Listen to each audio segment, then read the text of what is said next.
got the little man, you got the big man, and you got the bigger man.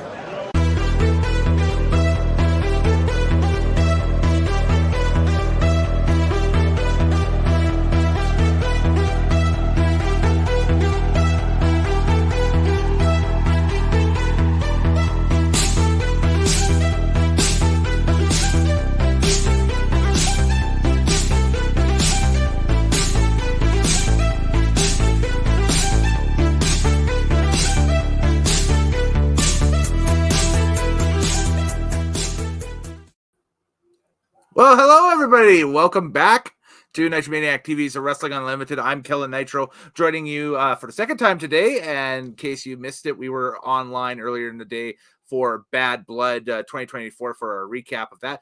It's retro time. We're going back to 1997 tonight. We're going back to February 16th for 1997 for, I guess, the newest season, the season premiere, if you will, of Classic Nitro Take Live. Yes, where we kind of all gather, all of us as friends and that stuff, and have a spinning wheel. And this week, or this edition of the show, the spinning wheel landed on Craig P Fraser's arrow, so he will pick the pay-per-view, and we have taken a look at it, and we will review it. So we're going to go back in time to February 16th, 1997 tonight. It is WWF In Your House Final Four. So joining me, of course, as always, I am the hardcore wrestling fan. We have the lapsed fan, Mr. DL. How you doing, sir?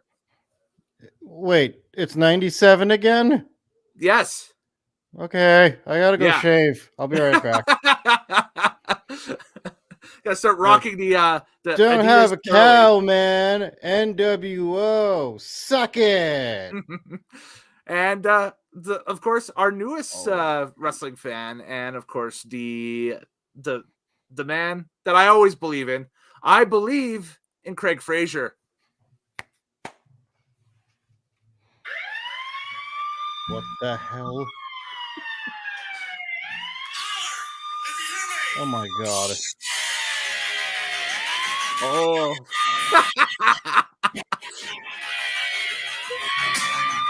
It's Big Papa Dump.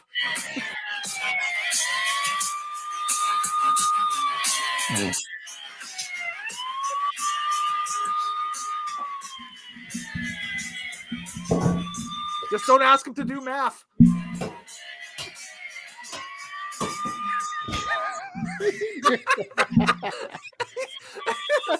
He's got the chainmail. Find the switch on the wall. That's hilarious. You know, they say all good men are created equal. But you look at me and you look at Mr. TL and you know that ain't true. Hey. See, normally when you go one-on-one with another wrestler, you have the 50-50 chance of winning. But I'm a genetic freak. So your chances drastically go down. And then you add Kellen Nitro to the mix. You get 33 and a third chance of best of beating me at sacrifice. But you take his 33% chance and you minus it by my 22.3%. Because Kellen Nitro knows he can't beat me. It spells disaster for you at sacrifice. Wow. All he's missing is because you're fat at the end, and that's about it. Hey. No, that was directed towards me, and I was like, well, yeah, I mean, I am what I am. So that was incredible, and also a little bit too coherent to be Scott Steiner. Yeah, it's just a tad bit more incoherence, and it'll be ready to go, I think. A bit more drunkenness. Yeah. All those girls want to go home with the Purple Warrior. What? The Purple Warrior? That's an infamous WCW promo where Scott Steiner just randomly refers to himself as the Purple Warrior because he's wearing a purple suit. He's wearing a purple suit, and like he's never referred to him. Nobody's ever called him the Purple Warrior, but because he was wearing a purple suit, he was the Purple Warrior that night. Yeah, all right. I just remember one time he was having his roid rage moments, and I think he said, "You better say your prayers." I'm like, "What?" Oh my god! There you go. The guns are out. Freakzilla. By the way, I don't know if you guys noticed this or not, but we have new avatars on our intro because it is the new season, and that's if I've created new avatars. This is yours truly right here. Kind of with the Ooh. anime look with it, anime AI a little bit. So Kind that's of like an Al Snow look going yeah, on. a little bit. Yeah. This is Mr. TL. So boom, like that. Accurate. Accurate, very accurate. I think Fraser's turned out the best here, though. Is that the I went for the first. This is the first attempt here because I was like Toronto Maple Leafs and Slipknot, and this kind of came out. Oh wow! Whatever gargled out, but yeah. So don't think the second one showed up here. Hang on a second, I gotta dig that up. Where is it? There it is, right here. Let's do the thing. Let it load, and there we go. That's it. That's the Fraser avatar for. It's like a dirty trailer park version of me. The mutton chops. Well, hold on. At I least mean, it's got the beard, which you sort of have. Yeah. It's got the size. You're wearing a kilt. It is Maple Leafs. I don't have those sideburns, but it's a pretty good adaptation. Yeah. There we go. I love how like it's my arena and I just have these hairy guys in Maple Leaf shorts and jeans, but just cheering me on. Yeah. Packed house. Looks great. The Lumberjacks. Yep. Yeah, there you go. I also like the rare 6-rope ring. Yeah. Don't worry about that. What's going on with that? I don't Leave that know. alone, AI. Yeah. And also the top rope on the one side disappears after it kind of like goes off on one side. It's weird. It's strange. Don't point it out too much. I'll try not to. It's a production error. But yeah, so I also love how like in the background, like I'm just looking at like the decals in the arena and it's just like leave. Like, just, to be honest with you, that's basically the vibe you get when you walk into Scotiabank Arena anyway. It's just leaves. Anything Maple Leaf Sports and Entertainment, it's just leaves. It's no mistake which team runs that down. Consume leaves. So and oh god, I forgot he's wearing the chainmail. This one was one of mine. I like this one, but the beard is kind of off. I should have went with that one. Maybe. Yeah. That might be a Twitter profile pic. We'll see what happens. That's mine fan of the Oilers. And then this was one of the that's if you zoom out. Yeah, that's perfect. I love that. There's no hat though. That's about the only problem. He's got like the plunging neckline there. I also like how he's in the Pittsburgh Steelers wrestling arena now, apparently, because there's like 3 or 4. Pittsburgh. Yeah, but also I have hair still. Yeah, that's about the only thing that's wrong with it. There's no hair. Yeah, there's a lack of hair. So. Anyways, we are streaming live on. I keep forgetting he's got. Oh my! Well, you look like trying to have DJ mail.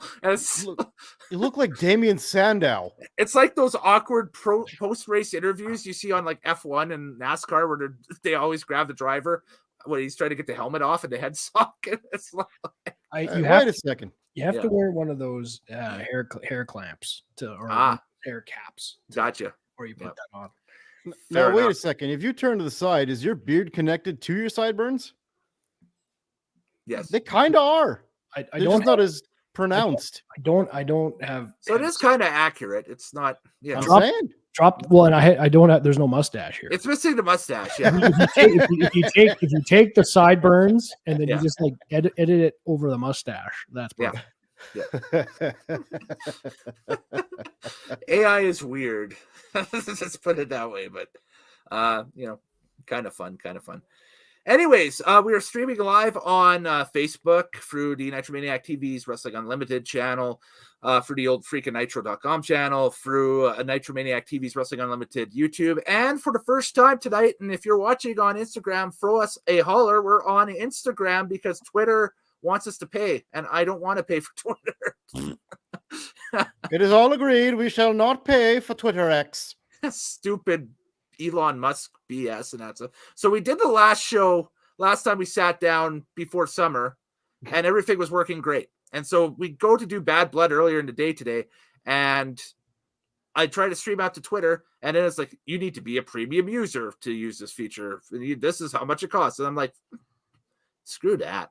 Yeah. Nobody pay that. Screw it. Not doing it. Screw it. Absolutely. So So anyway, Craig, this was your turn at the rotation for the show, and you've picked the 13th in your house from February 16th of 1997. Sorry, I lost the date there. There we go. It is In Your House Final Four from Chattanooga, Tennessee at the UTC Arena. So, and that graphic is very 90s and very washed out, but there we go. What made you want to pick this show? I picked it because it's right before WrestleMania 13. Mhm. And it's also, I was looking from I want to really hook in the main event match. I wanted something that kind of made me stop, because I saw some matches. It was Undertaker versus, I don't know, Savio Vega ends up count out. And I was like, I don't want that pay-per-view. But I saw the main event for this pay-per-view, and it was Fatal Four-Way, or not a Fatal Four-Way, a Final Four match. WWF Championship between Bret the Hitman Hart, The Undertaker, Stone Cold Steve Austin, and Big Van Vader. Which originally shouldn't have been a WWF Championship match. We'll get into that here shortly. But man, what a twisted turning road we travel from the Royal Rumble of '97 to this. It's a month and a half of everything, and it shows you how scattershot everything was in early '97. It's kind of a carryover from '96. So we're not quite the well-oiled machine in WWF as it would be in '98, but there's a lot of attempts at things here, but there's still a lot of holdover from the mid '90s here, the first half of '97. So you can clearly see why they're getting their ass handed to them by Nitro at this time. Oh yeah. Yeah, absolutely. I was going to say, this is also during the infamous 83 weeks.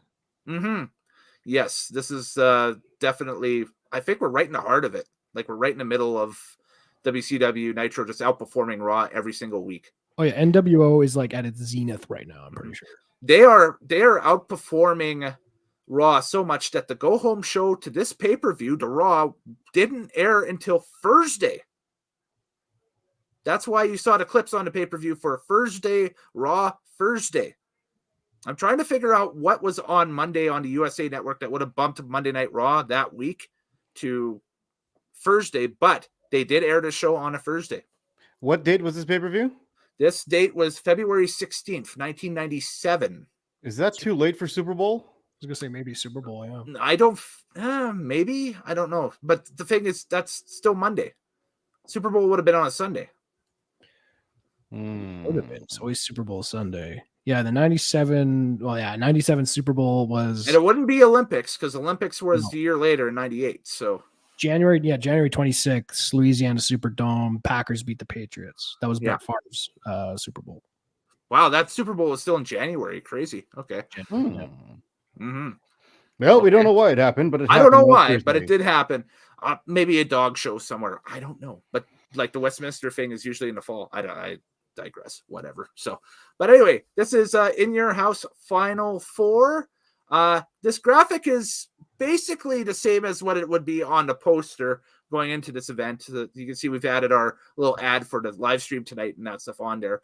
But you notice there's a couple of noticeable kind of changes here to this poster. I'll throw the poster up right now. You can take a look at it. It's exactly the same, just a little, more washed out than anything else. You see Bret Hart and Steve Austin, who are involved in the Final Four match. You also see Shawn Michaels and Psycho Sid, who are not involved in the Final Four main event at all. Why, may you ask? Yeah. Well, we got a story for you here. We have a story, and we'll probably have a Craig Fraser impression of how Mr. HBK lost his smile. Because said on... He already went cross-eyed. At the time, I thought that, Vince, he said to me, Sean, you got to get well. And I said, okay, I have to, because I wanted to go home and I was Sean Hickenbottom and I lost my smile. That was a test of our solo layout, by the way. We can do that now. Right there. That's a new feature for this year. Brought to you by great Nitro solo. Maniac TV. The solo. So there we go. But yeah, so that Raw Thursday was the infamous Raw where Shawn Michaels, who had just won the title not 3 weeks prior at the Royal Rumble in San Antonio, walked out and handed the title over to Gorilla Monsoon, had Vince McMahon in the ring, and said, "I lost my smile. Screw you guys. I'm going home," basically, before Eric Cartman made that famous. So, Now, was that simply the storyline answer, or was it like behind the scenes he was just taking a break for a knee? Because this was the infamous knee surgery thing, right? Or this is the infamous knee surgery thing, and this isn't storyline. The storyline that's supposed to be the story. Okay, there's two different things here. You think it's storyline. I don't think it is. I think this is just him reacting to this situation. According to Bret Hart, Mm-hmm. Shawn Michaels takes his time off to go get his knee done. Yeah. But Shawn Michaels is back in the ring within 2 weeks, doing a backflip off the top rope. Mm-hmm. Mm-hmm. So he didn't have a surgery, but it's like I thought that was the thing that Michaels clarified, is that he was saying like, well, I thought I needed surgery, but I didn't. I just had to rehab it and I was okay. But then Bret Hart's like, oh, you made it up. Like, so here's the initial thing coming out of the pay-per-view, why they did what they did at the Royal Rumble. So what they did at the Royal Rumble was effectively have a controversial finish in a Rumble match to take these four people that we will see in the main event, these four characters in the main event, the superstars, I should say, Bret Hart, Stone Cold, Vader, and The Undertaker were the final four people left at the Royal Rumble in 97. There's a controversial finish where Austin gets flipped out, and then Bret eliminates, Taker eliminates Vader, but Bret eliminates Taker, and then Stone Cold flips out Bret because the refs didn't see Stone Cold go out. They assume Stone Cold's the winner of the Rumble, right? So that's the controversial finish on that side. The main event was Shawn Michaels versus Psycho Sid for the WWE title, WWF title at the time. Michaels defeats Sid. So that's supposed to set up for the main event for WrestleMania 13. Stone Cold and Shawn Michaels. Wait. No. The original main event for this pay-per-view was going to be a fatal four-way with the four participants we'll see tonight. Oh. But it's for the number one contendership for the WWF title. Oh, not so the title belt itself. Bret Hart. And Bret Hart was going to win this match to set up Bret Hart versus Shawn Michaels at WrestleMania 13 in the main event. Correct. Okay. And Bret Hart was supposed to win the title as the repayment to beating Shawn. And there was supposed to be a third trilogy match somewhere later on down the road in the year. Some people say SummerSlam. Some people say it was always going to be Survivor Series, no matter what. Whatever. It's going to be a third match in the trilogy between the three of them. Shawn does this orange cat behavior and leaves. So they act quickly. This main event tonight is for the vacant WWF Championship. However, there is an extra individual involved in this. Vader. No, Psycho Sid. Oh yeah, right. So this is either confirmed or unconfirmed, and there's a couple of things online that I've seen that have this confirmed from some credible resources, and then there's a couple that said no, this was never the idea. So I'm going to lean on the side of the people that have confirmed it, because it's on the Wrestling Observer and the Alvarez side of things. Boo.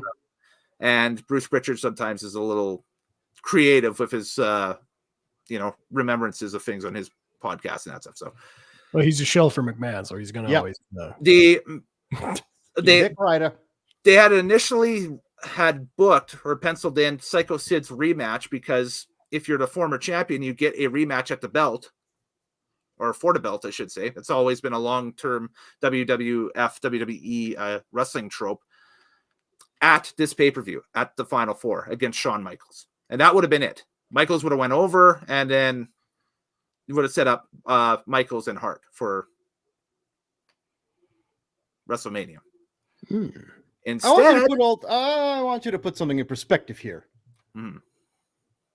Bret Hart really does win the Royal Rumble, but Stone Cold screws him out of it. That's right.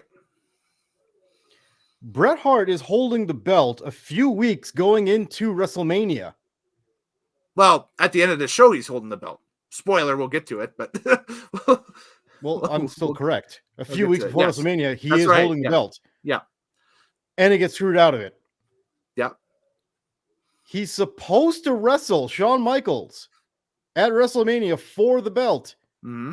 and he gets screwed out of it. Out of as a favor of nations, and as basically calling in the favor from the year prior. Okay, Shawn, you beat me once at Mania. I'll beat you at Mania. Then we're even. Except Shawn didn't want to do the job, so he did Shawn this did little not want to do knee the job. show and dance. Mm-hmm. Yeah, that's He's- what Bret Hart. That's always been Bret Hart's claim, is that Michaels did this so he wouldn't have to lose the belt to Hart. At But He when lost. When you He pack lost- the evidence, yeah. I can't not see it that way. Yeah, exactly. I mean, the whole lost his smile thing is right out of like, a Gen Z playbook right now. Where you get, it's like an excuse somebody would have, like if they're overstressed at a job or something like that. I'm leaving. I've lost my smile. Fair enough. That's a pretty good poll. Yeah. But well, I do think yeah, because even Shawn admits that this was around the kind of the almost the apex of the heat between Hart and Michaels. This was around the same time where Michaels, like when Michaels would come back after the whole injury thing after WrestleMania 13, he's comes out and they're shooting those promos, like the Sunny Days promo, I believe, is a few months after this. It's a little while after that. It's November. It's before Survivor Series. Before So Survivor November. Series. Yeah.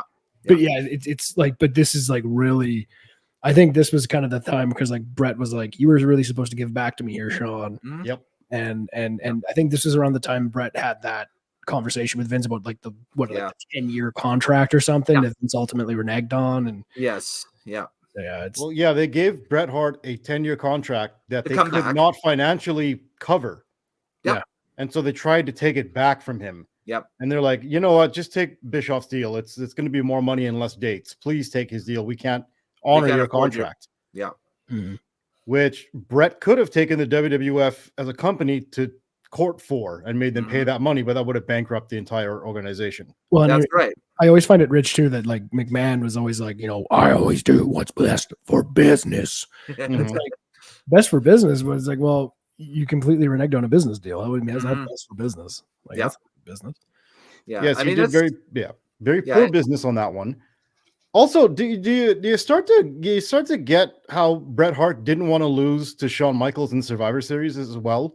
Where it's like, this guy skipped Mania to not drop me the belt. The biggest payday of the year he skipped. Yes. Yeah, he goes just to not drop me this belt. Want me to give it back to him on my home turf on pay-per-view? Yeah. He goes from being involved in the main event. So you're going to get one of the big paydays out of it. So because the WrestleMania main event participants, even to this day, get the largest stake of all the income from the card and everything.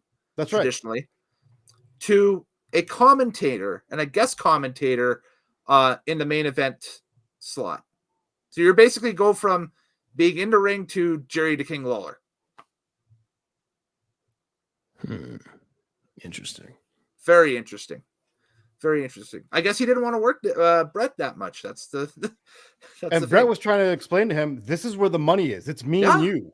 Yeah, absolutely. Because remember at the time, like my friends were like this too. I'm sure yours, Ty, were the same way. Bret Hart, Shawn Michaels, dream match again. We were just ranting and raving about what we seen the year before. And that's all we can talk about is, when are they going to wrestle again? It'll be awesome. Yeah, Yeah, especially when like I was a kid and that it was always a Bret versus Shawn thing. And we were always on the Bret side because he was the Canadian. But then years later, as you dig into it and look back on it now with stuff like this, and like, shit, Bret was always right. Bret was always right. Yeah, Shawn Michaels was such a schmuck. For sure. Well, folks, feel free to throw comments down as we go along here and that stuff. If you got any memories of this card and everything, I think the comments are working over on Instagram now too, so you can throw your comments in and check it out over in the box. There's another thing. There's another thing we got to pay attention to very closely here. Okay. This is the most important year in the history of WWF, Mm-hmm. bar none. Yes.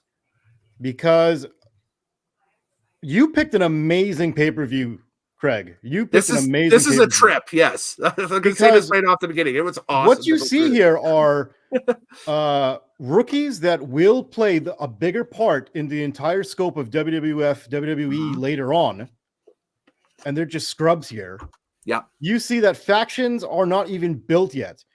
As of this pay-per-view, there is no Hart Foundation. There is no D-Generation X. The Nation of Domination is a brand new faction. Right. It's a brand new faction, and like they haven't even figured out what the hell they're doing yet. They have 2 members, none of which are black, except for Farouk. They're a take on the Nation of Islam that fight, and they don't have black members in the ring yet. And they got white boys who rap. Yes, they have the white boys that rap, Crush, yes, and Savio Vega. Shaka Bra making little kids cry, bra. Holy crap. And D'Lo Brown is just like an agent on the outside who hasn't even started that one yet. Close up of D'Lo during his pay-per-view. We'll get to That's it. right. That. It's just so different. I mean, WWF hasn't figured out a damn thing during this pay-per-view. But by the end of this year, Bret Hart gets screwed over and gets moved over to WCW. But in that time, we do get the Hart Foundation. We do get D-Generation X. We get the Nation of Domination. That's actually a settled stable with D'Lo, The Rock, Farouk, and Godfather. Yes. Who's Kamo Mustafa back then. So, I mean, this turns out to be a turning point and the most pivotal year in WWF history. It's a reason why they call 97 the prelude to Attitude. Yeah, okay. That makes sense. Yeah, and this is definitely a prelude to Attitude when you see the undercard on this thing. Yeah, is it ever? Because the individuals are here.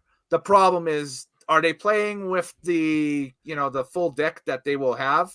Some cases yes, some cases no.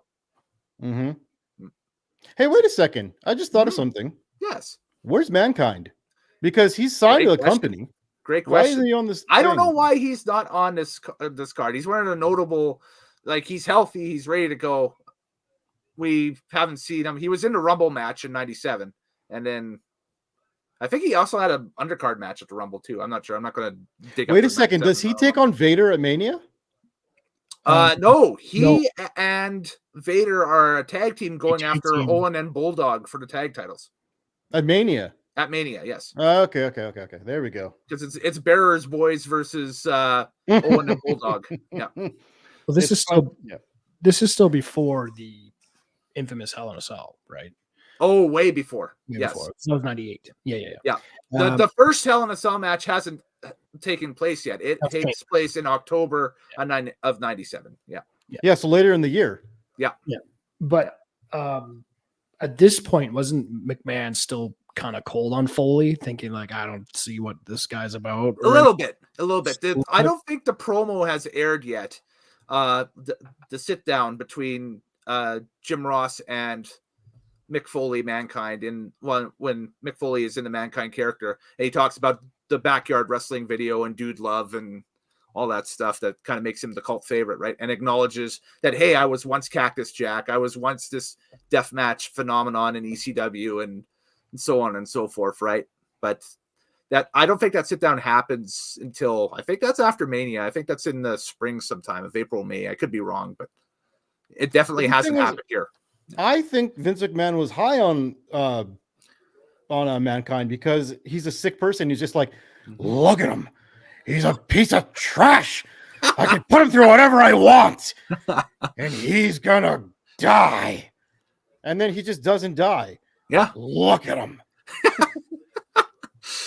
So, and that's another notable from this show because I'm going to make him sign an NDA. You had to get me taking a drink when you did that? Double take, spit take. Hawk to spit on that thing. Anyway. Oh my God. Gross. Anyways, that's another notable from this show. There is no Vince McMahon on commentary during this program. Our commentators are Jim Ross and Jerry the King Lawler, who would become the WWF's A-team going forward through the fall of 97 into 98 and so on and so forth. All the way to like 2004-5. Yeah, that's right. Yeah. This is kind of the start of their relationship because I don't recall them working in tandem on pay-per-views prior to this pay-per-view. I also couldn't find anywhere online that would explain why Vince wasn't behind a desk. So because they're slowly turning him into Mr. McMahon. Well, not at this point. This is still February 97.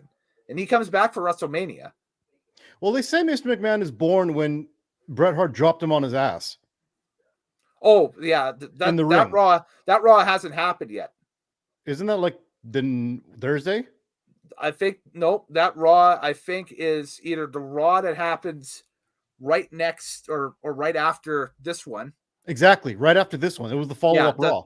The follow-up Raw, we'll talk about that when we get to the end. But we haven't even started yet. Yeah, I know. There's so much going on, and we have to. This seed set is massive. Let me tell you. Exactly. So, but this main event tonight is the WWF's first ever 4-way match, with the winner being crowned WWF champion going into WrestleMania 13. The number one contender would be named at a later date because, again, to refresh, whoever wins tonight has to face Psycho Sid tomorrow night on Monday Night Raw, and whoever the winner of that goes on to WrestleMania to take on whoever they deem to be the number one contender. Yep.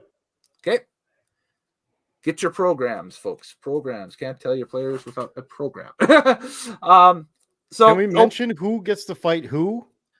We'll talk about that at the end. Okay. We're gonna build up to that. Slow burn. Right.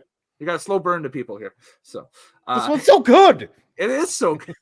It's so much stuff. So let's kick it off with some Mark Merrill. Yeah, after all this, we're getting to Wild Man Mark Merrill. Yes. But first of all, love this opening. I love the voiceover guy that does the marquee at the beginning, for 40 years. Do you recognize Force and Sports Entertainment, And he does the amazing voiceover of what we're going to see that night and that stuff. And it's funny. Great video package. Every time, when it showed on the thing, I'm like, hey, I know what that is. It's the start of the WWE Anthology CD. Did you get the warm fuzzies up your back like I did when I saw that? A little, because I immediately expected Hulk Hogan's theme song to kick off the show. Dun, dun, dun, yeah. That's the second track on the CD right after that intro. Yeah. But for 40 years, the World Wrestling Federation. I was also going to say, like in the promo at the beginning, I believe at the end, no Hogan. Yeah. There is no, of course not. Yeah. No Hogan, no Savage. Yeah, they're not showing those guys right now. No Diesel, no Razor. Yeah. By the way, fun aside, we were one botch away from having Diesel and the fake Diesel in this Final Four thing. If one of the four guys had misplaced their step and they decided to roll forward with this, I don't know how they would have wrote the fake Diesel off of it, but and the fake Diesel was Kane. Yeah. He would end up being Kane later in the year. So because you see that clip on how the Rumble ended. Fake Diesel was one of the 5 guys left in the ring at the end. So of the Rumble. Of the Rumble in 97. Yeah. That's weird. Yep. And Kane would debut at the end of Bad Blood for the very first Hell in the Cell, helping Shawn Michaels defeat The Undertaker. Mm-hmm. Yep. Exactly. God, there's so much history in this thing. I know. It's unreal. Let's get to Mark Merrill. Wow. So, all right, our opening contest. I don't have a graphic for it, but I got a couple of pictures that could basically sum up this match. It's Wild Man Mark Merrill with Sable taking on Leif Cassidy. Al Snow. Al Snow, yes, for sure. I guess we'll start with this. This is just right after Merrill's IC title run in the late summer, fall of 96. So he's still kind of relatively hot on WWF TV here. No, he isn't, according to this crowd. Well, yeah, it's the crowd goes mild when he walks out, but they are hooting and hollering for Sable. And man, this is prime Sable in 1997. So there we go. Just an excuse to show that. So not to be a Jerry Lawler thing, but I swear her things got bigger over time. They did. So this is her almost natural. Well, as natural as 97 would get, I guess. Don't I forget, do it is find it 97. hilarious that her theme song is what gets played to the ring here. Mm-hmm. Like, Well, when Mark Mero leaves, she continues with that theme song. Yep. So I will always associate that cat with yeah. Did I import that picture of Leaf here? Let's see here. I think I got one here that can help us out with old Leafer. Where is he at? Did that come in? Yes, there it is, right there. Let's give you a second. It was Al before the snow. Leaf Cassidy, everybody. So Al Snow signed to the WWE in late '95 off of the Smoky Mountain Wrestling relationship. He was actually an upper card heel in Smoky Mountain for Jim Cornette and company there, and ended up in a tag team with Marty Jannetty named the New Rockers. That's right.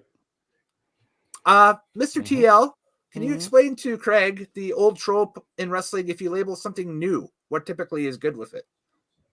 Nothing. Yeah, I can even answer that. I like we're gonna try and capture that lightning in a bottle, and I'm like, with the Rockers, you have the wrong guy. Like, you don't need Jannetty, you need Michael. Within the year, you would have the New Rockers, you would have the New Blackjacks, and you would have the New Midnight Express, all WWF teams. Wasn't there also the new LOD? There was a new LOD also, if you want to count the run into 98 a little bit. Yep. Good Lord. Yeah, you're right. The new always sucks. The new always sucks. And that's an all-time wrestling trope right there. Oh, I forgot to do the thing here. So, ladies and gentlemen, always a tradition on this channel. Oh, Undertaker! At the bottom of the screen is the Nitromaniac TV's Undertaker with all the results and everything going on through the show. And apparently there was a dark match, too, between the Godwins and the Headbangers, 11-24 for that one. So, oh, no. How could we miss that? I didn't figure we would care, so that's why I didn't include it. So, this opening match, yeah. Go for it. I thought it was a good match. Like I thought, good technical opener. Yeah. I mean, Al Snow was a great worker. I mean, despite he was kind of flaming out at this point, Mark Mero was always a good worker. I mean, they're like the shooting star press, the wild thing. Like that's a pretty crazy move. He did the full like double kip up, tuck the knee to the back. Yeah. That's a hard way to do the shooting star press. He was amazing in 90 when he first debuted in the WWF. He was doing this high flying stuff that nobody on the WWF side was seeing because it was all on the cruiserweight side, on the WCW side. So he was just, basically picking and choosing from different guys on the cruiserweight side in WCW and just putting it on WWF TV and the whole package. So you have this dude doing high spots and flashy baby face and that stuff with the hot babe as the valet. It's a can't miss thing. You would Except he's on roids. He was incoherent. He couldn't cut a promo. He didn't have any personality. And well, we look at that now. Yes. Yes. And yeah. Wait, was Brian Pillman on the WWF yet, or is he still? He was.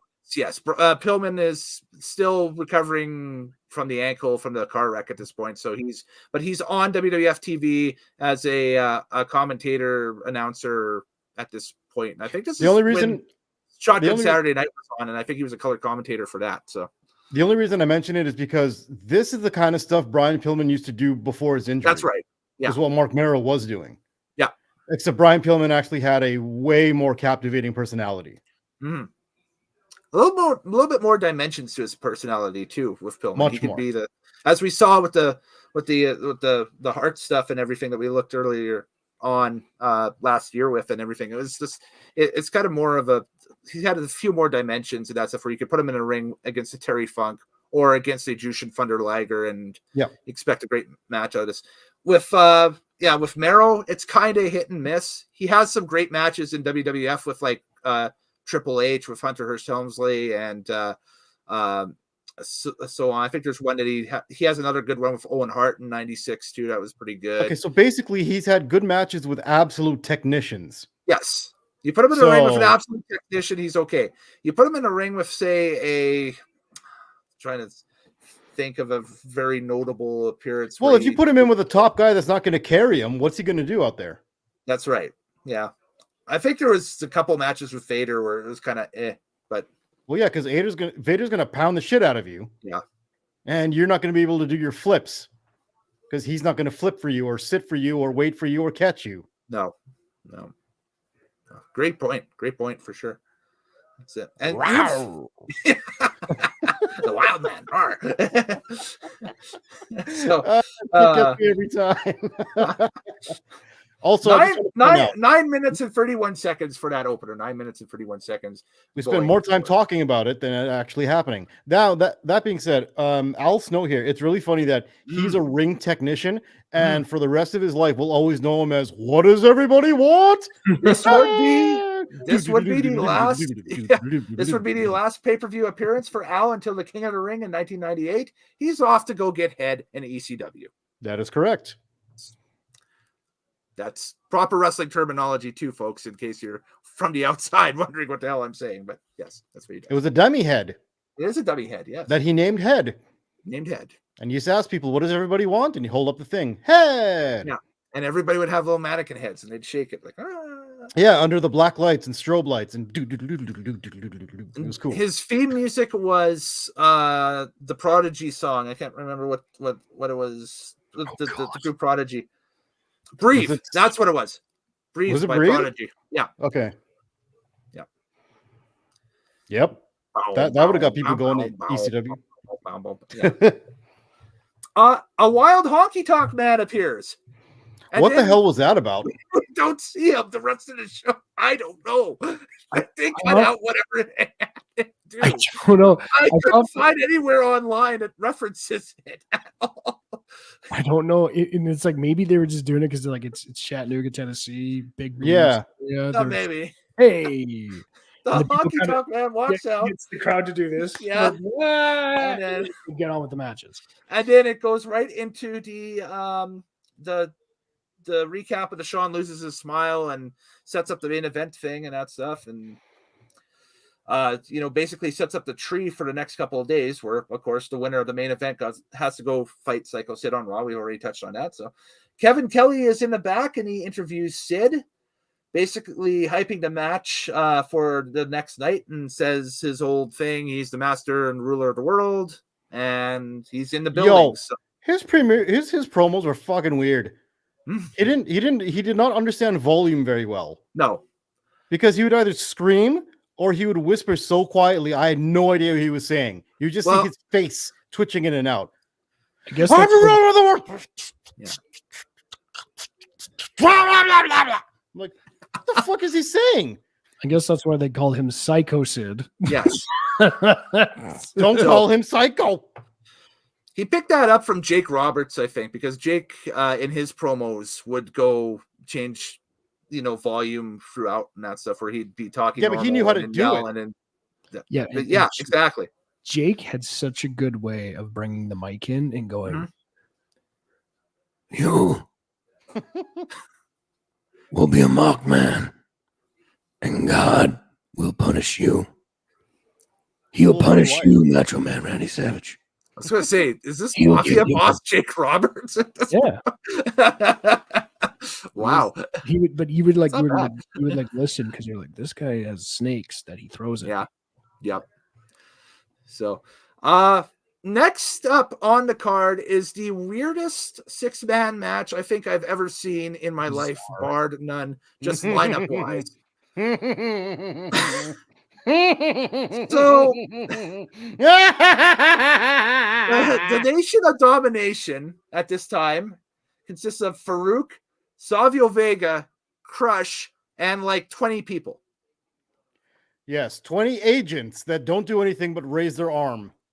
Their opponents are free baby faces that in the weeks leading up to the show have been in matchups with either Farouk or Crush or Savio Vega, and the Nation has run interference on them.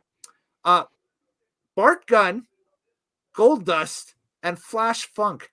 Good Lord. What a cross section. Good Lord Almighty. Let's get random on a video game controller and just build a 6-man tag here. It is the strangest. It's like first also I just like WWF had at the time Too Cold Scorpio and they decided to make him shuck and jive and come out as Flash. He's in the WWF. but he's a funky guy with the funkettes. And it's also hilarious that WWE just recycles the same crap, because that was like, he came out, I was like, that's like that Brodus Clay guy. And Exactly. It's the same bit. His theme song sounds like a Pepsi ad. Yeah. Does it? Mm-hmm. Remember the Pepsi ads from the 90s? Not the music.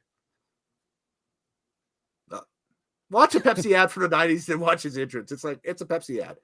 Okay. All I know is Craig, he hit it on the head, because that's exactly what I thought. I'm like, oh, they did recycle this for Brodus Clay with the Funkadactyls, and there was also two Black Dangerous who were the Funkettes. Yep. I'm like, holy crap. First of all, how dare you give this to Too Cool Scorpio, who's deserved much better? And then how the hell could you give this to Brodus Clay, who can't even dance? Yeah, but also give this to Too Cold Scorpio, and let's make him look like the Riddler from Batman. Yeah. Let's give him a onesie with thigh-high boots, you know? Yep. It's just you see him in ECW after this, and you're like, how did they screw I know. Yeah. And you see him in Yeah. ECW before this. It's like, man, he had such, just bring him in as Too Cold. There's just, this athletic dude who could do high spots. No. I've got a better idea. We're going to make you Flash Funk. Flash Funk. Funky. You're going to be Couple funky. girls come out and be funky with you. We're going to get some black women and get funky with you. Well, in the light of the recent Mr. McMahon Netflix docs and that stuff, that could be something to do with that there. Who knows? Goldust is a face here, fresh off of I have 96 was kind of the year he established himself a little bit, but Bro, I can't believe he is still wrestling to this day. Yeah. Full timing it. He's one of the guys that's still current on this. He's the only guy. The only guy that's still current. Yep. That still wrestles. Yep. To this day. Yep. On a full-time schedule. Yep. It's unbelievable. Shout out to Dustin Runnels. Yes. Absolutely. WWE should probably bring him back and give him a decent run, not as Goldust, but as he is. Mm-hmm. Well, he's basically half Goldust and half of himself in wherever he is right now, AEW. And I don't know if they want to give him one more run. I think he's doing his last run right now. Fair enough. I think it's tough. Yeah. I think it's going to be tough to get him in. And now on the Nation side, the two white guys that are wrapping the Nation to the ring are actually a wrestling tag team. They are the current, at this time, USWA tag team champions. They are JC Ice and Wolfie D. Yep.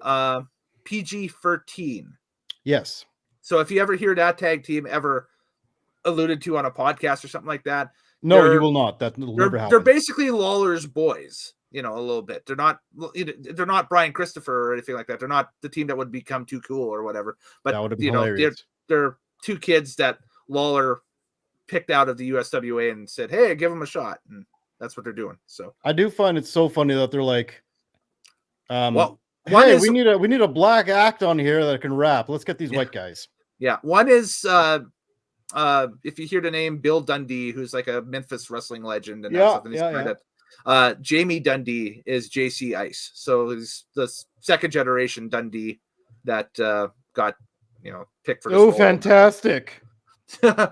So they wrap the Nation through the crowd, because you got to make your big gang look menacing by sending them through the crowd on an entrance and stuff. I never knew the Nation of Domination song had a rap to it. I'll never unhear it now. Yeah, I know. It's stuck in your head. It used to just be, "We are the Nation of Domination."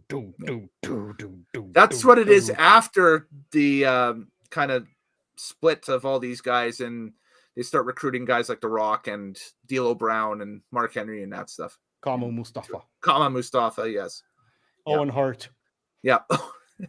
Owen Hart was big Nation guy, that Owen Hart, yes. I do think the entire time watching this entrance, Farouk just seemed like, what the fuck am I doing? I know. No. He hated this run. He absolutely despised this run. It's better than when he first came in and they gave him the Spartacus helmet. Yeah, the Spartacus helmet. I'm Spidercus. But you're not. You're Farouk Assad. You are a black Spartacus. I think he told a story, or somebody else told a story where Vince McMahon brought him into the company. They knew who he was as Ron Simmons, coming in from WCW as the first black champion, blah, blah, blah, blah. Then they brought out this helmet. It's like, we're going to make you wear this. And then he's like, man, this is a goddamn joke. What the fuck is this shit? No. I'm serious. I love it. I'll wear it. And about the same time, Mick Foley, Cactus Jack, tells a story that, Mankind at the time, tells a story that Ron Simmons walks into the locker room and that stuff. And of course, they know each other from WCW. And so he asks, hey, Ron, what are you doing here? Oh, I just signed. Oh, great, whatever.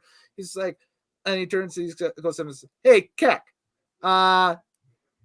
who's the name of the lady that made your mask? And so Mick tells him, and that's what he's like, oh, they're doing up my helmet. I hope it's good. He's like, helmet? What are you talking about? The next week, Farouk Assad debuts at their television taping, and Mick was almost in stitches in the back. He had a hard time, keeping a straight face around poor Ron Simmons, who, by the way, is like, a college athlete legend and that stuff, like down in Florida and everything. And, it's legendary football player down there. So, and at this time too, wasn't this like Ron Simmons was also a guy like behind the scenes. They said like you did not want to be on his bad side. Like he was a tough son of a bitch. Him and Bradshaw, both of them. Yeah, both of those guys. Yeah. And which we see later on in a few years when they finally tagged them together and they become the acolytes and they finally, all right, there we go. They're just two badasses, right? So, But also this was around the same time because I know in the commentary JR talked about Ahmed Johnson and he was injured or something. Yes. Yeah. But wasn't he the guy that just Ron Simmons hated, like just couldn't stand him? Yeah. When he came back, he did the whole he checked him backstage, and everybody was kind of like, "Get out of his way! He's gonna kill this guy." Yeah. Well, that's the whole reason why they brought Ron in initially was they were going to give Ahmed Johnson this heel to work with, and Ron's role was to mold Ahmed into a potential WWE champion. Excuse me, there. Yeah. Didn't get that far with Ahmed. So something got lost in translation there and that stuff and everything. And they, of course, shied away and we got what we got, right? But yeah. But anyway, storyline wise, that's what we got going into the 6-man. I know this is just a ton of lore to get into, but what's the finish for this thing that got written down? Who cares? Top rope bulldog by Bart on Farouk, but Crush drops the elbow on the back of Bart's head to get the pin on a 1-2-3 count. I have down meh for this entire match. It runs 6 minutes and 43 seconds. Whatever. It's a fun watch for the novelty of the characters and the entrances that you see. But other than that, it's just kind of instead of like, what are they doing? Instead of calling him Crush, I just want to call him late 90s Baron Corbin. Just because he seems like that's another thing they recycled. He's just like, you look like a biker guy with long hair, and it's like we could do something with this. Mm-hmm. That's right. Yeah, let's put him with the wrestling version of the Nation of Islam. Yeah. Just wacky stuff back then. What the hell were they thinking? Savio Vega. They weren't. I couldn't take my eyes off the screen. This match was just enthralling. Again, about how fucking weird it was. This freeze frame that's the matchup graphic just tells you what you need to know at this point. This is just...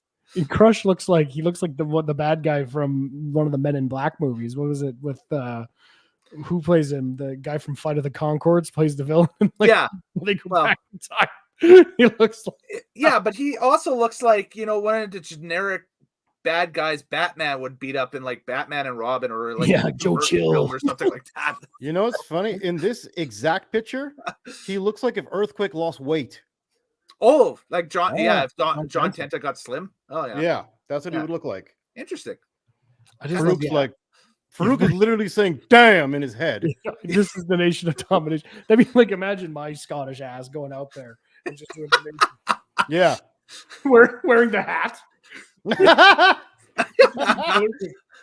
By any means necessary. That would have been so funny. Any black fan in the crowd's like, get the fuck. Well, and there's that infamous GIF that's out on or GIF, I guess, on Twitter X and that stuff, where it's the new Nation lineup. It had been like late 97 or something like that. And they do the salute in the ring. And there's like one skinny white kid in the crowd. It's like, so funny. I'm going to be so cool at school tomorrow. But hey, man, that's dope. I thought the Nation, like when they were in their high, I remember seeing them on TV and I was like, these guys are badass. Well, they go on to WrestleMania with a 6-man street fight. That's actually kind of a cool little match. A great little pick me up after the emotional toll of the submission match between Stone Cold and Bret Hart. They run Nation of Domination in a street fight versus the LOD and Ahmed Johnson. And that is quite it's a train wreck, but it's a fun train wreck to watch because dudes are just getting slammed out of nowhere because like you see D'Lo Brown with his suit and this thing, and you see all the randos with suits and everything like that. Like at WrestleMania, they all get piled up like cordwood. Like the LOD just beats the hell out of everybody at ringside. Like I think a couple of photographers got fed a couple of potatoes during that match too. Like it's insane. Just absolutely insane. Yeah. Up next, we have Doc Hendricks with Stone Cold Steve Austin. Great segment, just hyping up the main event. Stone Cold is Stone Cold. They're going to tell me these two pieces of trash. I already beat them in the ring. 1, 2, 3. I'm going to throw them over the top rope. These rest of these WWF superstars, and I'm going to tell them one time, Stone Cold Steve Austin, and that's the bottom line. That's it. Now, what does he tell Doc as he's leaving? You piece of trash. There you go. There's the one. That's what I wanted to hear. Piece of trash. Yes. And then we get a glimpse into the future as the next match is for the WWF Intercontinental title. It is the champion, The Rock, Rocky Maivia, but he's kind of a pebble at this point. He's not the full Rock. He definitely isn't the final boss. Taking on, Hunter Hearst Helmsley, Triple H, the man who would become Triple H. The pretentious little prick. Yes. This match runs 12 minutes and 30 seconds. And so it's a rematch from the Thursday Raw in which Rocky won the IC title from Triple H. And the whole controversy was, did Rocky pull the tights in the finish? No, he didn't. He did not. But Jerry the King Lawler Jerry says that because he was a heel commentator. He's pushing it as the heel commentator, yes. Also, this is the unofficial debut of China. Yep. It is, yes. At the end of the match, yes, it is. So can kind of tell both these guys are bound for something more. I've just found in this match they weren't quite as polished as they would be in 98, but this is still like a dynamic, fantastic one-on-one match. I think Triple H was a shot caller here in this matchup. I think he would have to be in this. Yeah, because the Rock had only been in for like not even 6 months at this point, like 5 months or so. Yeah, and I mean this is all Triple H, definitely before heavier use of steroids. You can tell. I mean, way thinner, like still buff, but like same frame though, same frame. Yeah, but nobody's like when he comes out and like in like 98, 99, the traps and everything, like he's 90.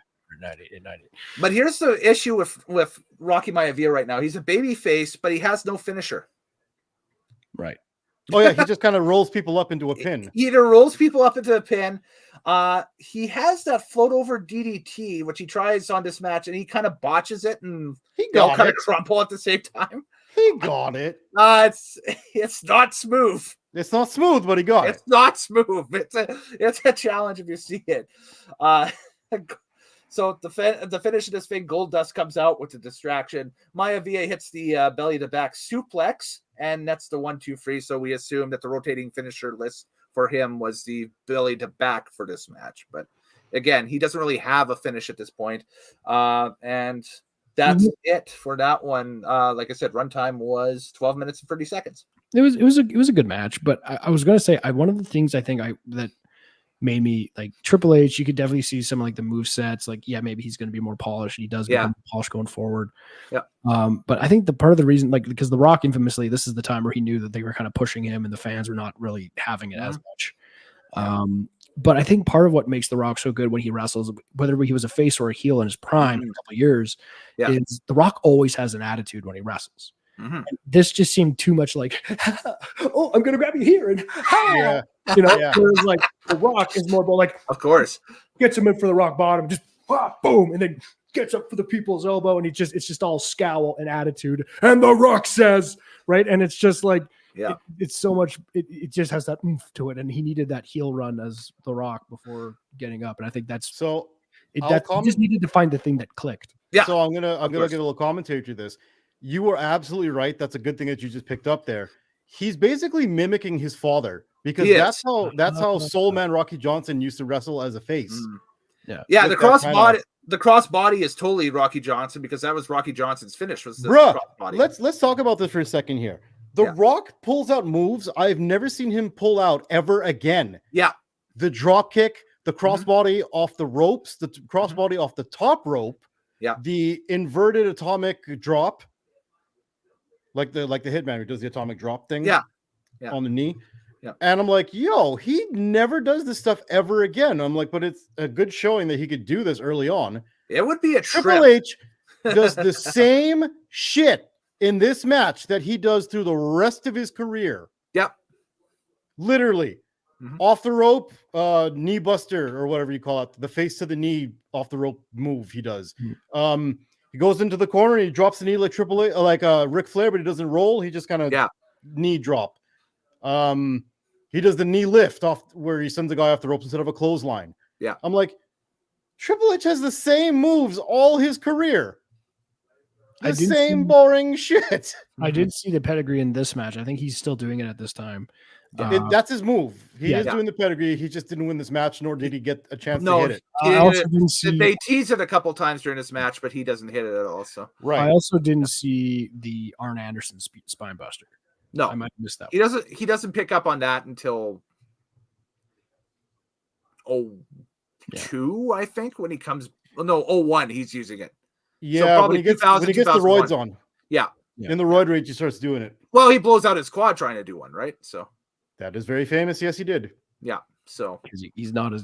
I think after seeing Arn do them now, because I didn't realize Trips took that from him, but Yeah. seeing Arn Anderson do it, I was like, oh, Anderson's still way better at doing it. that was Arn's finish. Yes, that was his move. that's his move.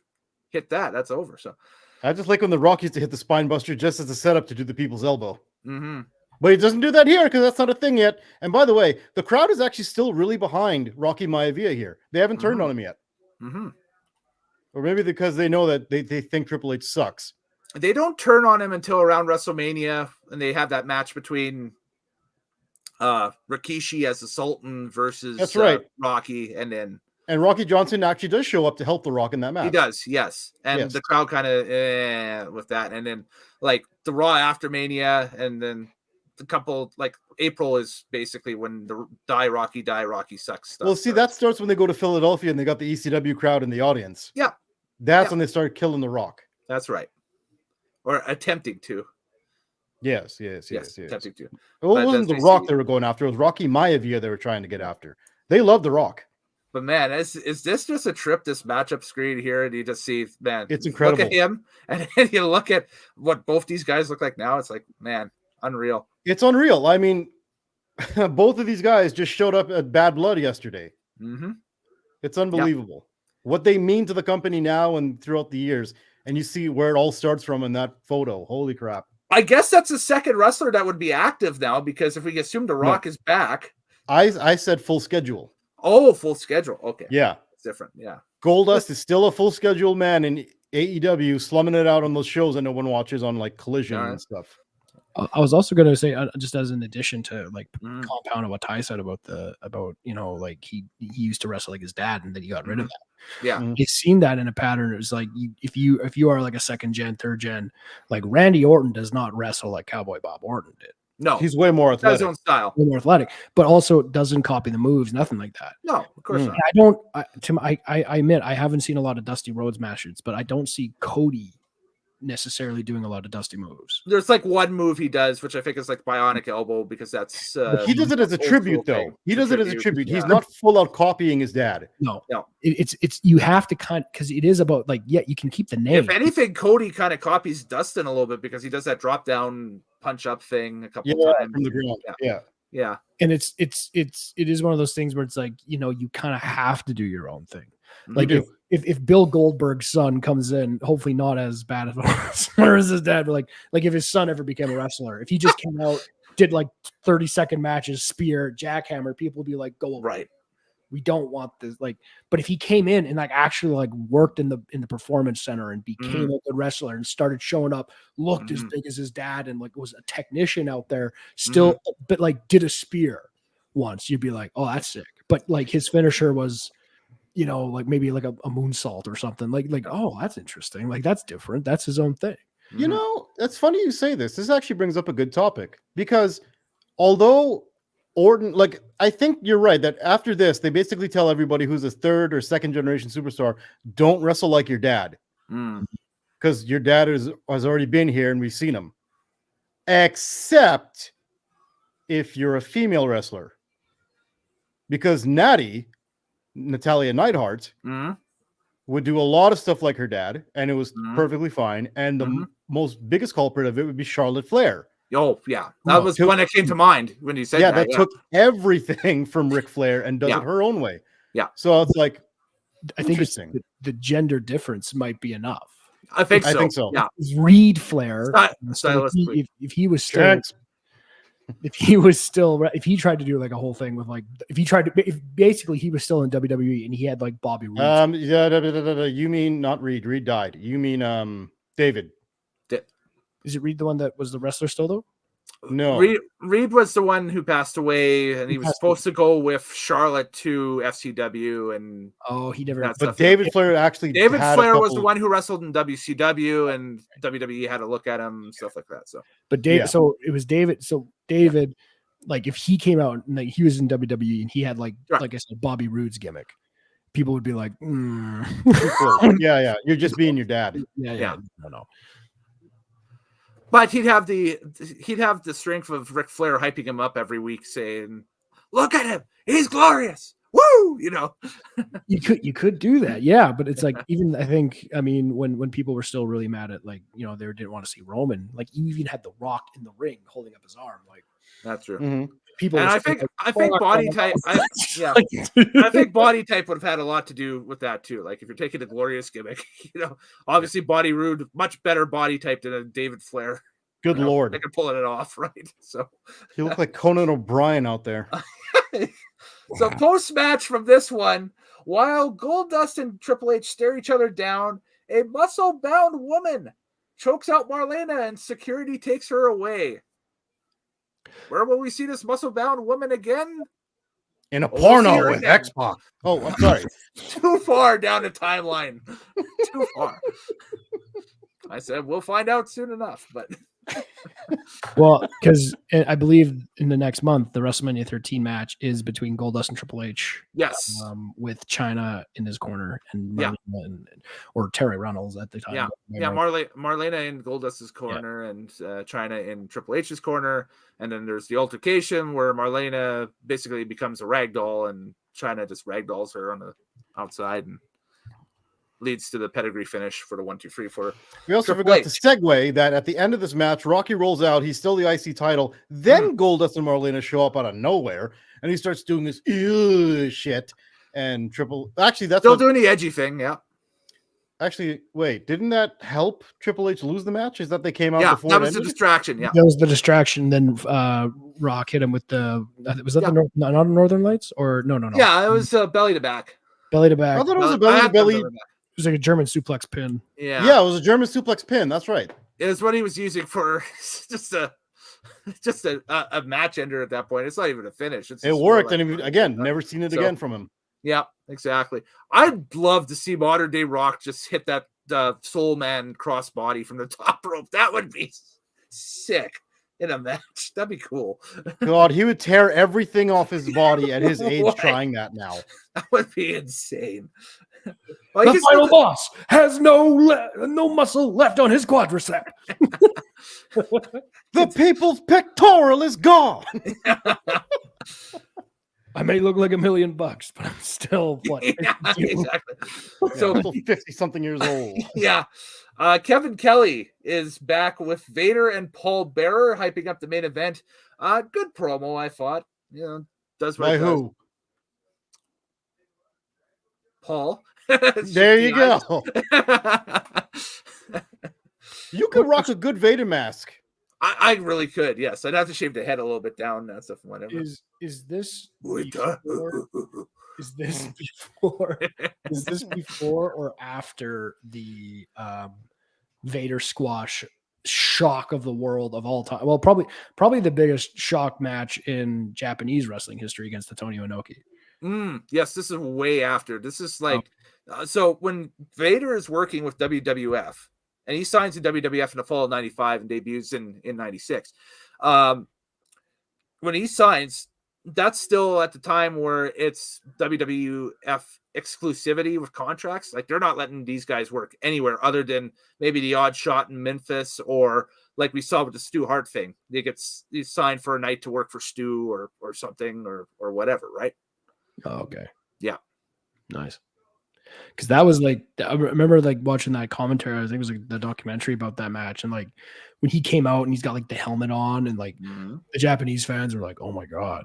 But they're like, "No, it's Inoki. Like he's Superman. He's Hulk Hogan and Mr. T and Mike Tyson rolled into one. Like he's a god." And then like squash finish. Vader just boom, boom, boom. Inoki's down, and like they didn't know what to do with themselves. That's how you put a guy over. Yep. Definitely. For sure. Where was he here? Oh, yes. Okay. So the WWF Tag Team Championship on the line. And this was a very interesting one. Very Doug Furnace. And Phil LaFawn taking on Owen Hart and the British Bulldog, Davey Boy Smith. So 2 Canadians in this match. 3 Canadians in this match. 3 Canadians. 3 Canadians, yes. LaFawn and Furnace are both Canadian. So is Owen Hart. British Bulldog is English. Okay. I thought Furnace was American. I googled it. Sorry, yeah. Furnace is American. Sorry, two Canadians. You're right, 2 Canadians, and then a British fellow that we adopted as Canadian. He's the British freaking Bulldog. British Bulldog. He can be whatever he wants. So British. He throws British. Yeah, exactly. But yeah, so Davey Boy Owen Hart. Here's some interesting info that I found on this one. So this is Furnace and LaFawn were All Japan's big tag team throughout the mid 90s and that stuff. So they were their big Gaijin tag team champions all the time in the mid 90s. Like I said, Furnace is the only one without Stampede wrestling pedigree here. All the other 3 had wrestled in Stampede. Obviously, Bulldog speaks for himself. Owen Hart speaks for himself. And Phil LaFawn wrestled under Dan Crofett's name in Stampede for a little bit, and his own name too, I think, because Phil LaFleur. Okay. For a little bit. But but they, like I said, Furnace is the only one without a Stampede pedigree. Dream match and reward for Owen and Davey Boy, maybe for dealing with HBK in 96. WWF had went to Owen and Davey Boy, who they wanted to face in February, and asked them who they wanted to face at February in the In Your House thing, and they picked Furnace and LaFawn, who are fresh into the WWF. So this is just basically, hey, you guys have done a great job as champions through 96, because they did hold the belts for a while through, I think, like middle of 96 on to this point. They're still tag team champions leading up to this. Here's what you want to have in the ring. Now, if I'm not mistaken, this is like WWF is like their tag division was pretty gutted at this time. You have these guys as the champions. You have Furnace and LaFawn, who are just freshly in from All Japan. You have the Godwins. You have the Head Shrinkers, or it's not even the Head Shrinkers. You have the Head Bangers, I should say. Yep. That's 4 teams right there. And then you have these random 2-guy. Hold on, was Billy and Bart Gunn? Nope, they're split because Bart Gunn's on his own now, and Billy's on his own now. Right. Billy's the heel Gunn. He's not even rockabilly yet at this point. He's just the heel Billy Gunn. Blackjack Mulligan and Bradshaw are that's right. Blackjack Wyndham and Bradshaw. The new Blackjacks are coming. They make their debut at WrestleMania, actually. Oh Lord. Okay. Yeah. So there's not a lot in that tag division right now. It's pretty. They're trying to make shit happen. Yeah, that's right. Like, obviously, we have like in the next year, you have the death of Owen Hart, tragedy, and a couple of years, yeah. Couple of years. Yeah, it's a couple of years away. And Bulldog, I guess it's like if they would have like held out a little bit more, like if Bulldog and Owen, if they would have, if the Hart Foundation, like, because like don't they eventually like have like matches with, like, if you think about some of the teams that were coming in the 90s, you know, like against the New Age Outlaws, and eventually show up part of DX, and but you get you know, the Hardys. Like I can't even remember. Well, did the Hardys ever the Hearts really pushed WWF officials to look at Edge and Christian when they were on the Indies. Yeah, that's right. Owen really looked out for Edge and Christian. That's right. Yeah, and I guarantee you, there are dark matches or house shows out there where they do have Bulldog and Owen versus Edge and Christian. And there was a pay-per-view match, a breakdown in your house, 1998. It's a singles match, but it's Owen Hart versus Edge. Yeah, that's pretty crazy. Mm-hmm. Yeah, it would have been so nice to see like obviously if Bulldog would have kept going too, and like if Owen hadn't tragically died, you know, like going into the two, like having the Dudleys come in and having, and like some of the tag team action that came out of the tag division gets better, but it's not great in 97. It's something that you kind of have to overlook a little bit when you're looking at it. You also have to think, man, Bulldog and Owen are amazing. Holy crap. They're hands down the best team they have right now at this point. But they're like underrated still, because they don't have enough competition to show them that, holy crap, they're the best. Yeah. But they're doing stuff where they're trying to like tease the split between them. That's what I was going to get to. You think that everything we talked about them, and they're like, oh, they're the best team that they've got. They're so technically sound. They're great heels, whatever. You know, let's keep them together. Oh no, we're actively trying to split them because we're WWF and we don't know what the hell we're doing at this point. So, and do you think part of the reason why maybe they're underrated is because they weren't so like, they're not like matched? Like you see like a lot of tag teams like the Hardys and like all like modern tag teams, they all have like the same color trunks, they have the same color gear, they definitely look like they belong almost on a sports team together. Whereas like you have the British Bulldog and his like tassels and his blue and red and the white trunks with the Union Jack, and then you have Owen Hart in black and purple. You're like, this looks like a ragtag, but it's like, no, they're literally brothers-in-law at that time. And like, but they are two singles wrestlers who have been smashed together because they don't quite know what to do with them. Well, they're the holdouts from Camp Cornette. That's the thing. Because I was gonna so Cornette is gone, and so is Yokozuna. That's right. Yeah. So Cornette, he's not gone, but he's moved away from the road. He's kind of doing. But I mean, he's gone in terms of the active. What you're seeing on the screen. Yeah. The manager now for these guys is Clarence Mason, who was Cornette's attorney. Isn't that Slick? No. Oh no. Clarence Mason was different, but Clarence Mason came in like late 95, I think, as the attorney for Jim Cornette. And then when the Cap Cornette thing started to roll in 96, he's supposed to be a parody. Yes. He's supposed to be a parody of the lawyer on Seinfeld. He is supposed to be a parody of Johnny Cochran, is what he is. Yeah, okay. But I mean, Seinfeld did it first with that lawyer. That's right, yeah. Jackie Child, I think his name is. Whatever, yeah. It's been a while. Yeah, he was Kramer's lawyer when Kramer's lawyer, when he got burned by something. Yeah. Who told you to put the bomb on? I didn't tell you to put the bomb on. What did you tell me to put the bomb on? So yeah, so that's Clarence Mason for you. Yes. Yes. So another great technical match. Tons of these on this card, I find. Doomsday vertical suplex by Bulldog and Owen. My God, that was cool. The thing that made me laugh though was the inside cradle ball, where they were just kind of pushing.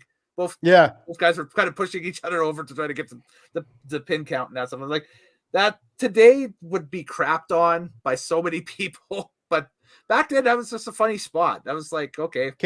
By the way, if the New Day was smart, they would start watching these type of things. Oh, start doing them, yeah. Why not? But and learn how to do the fake split between Bulldog and Owen. Yeah, where they see dissension within the team, but they still end up working together to finish it out.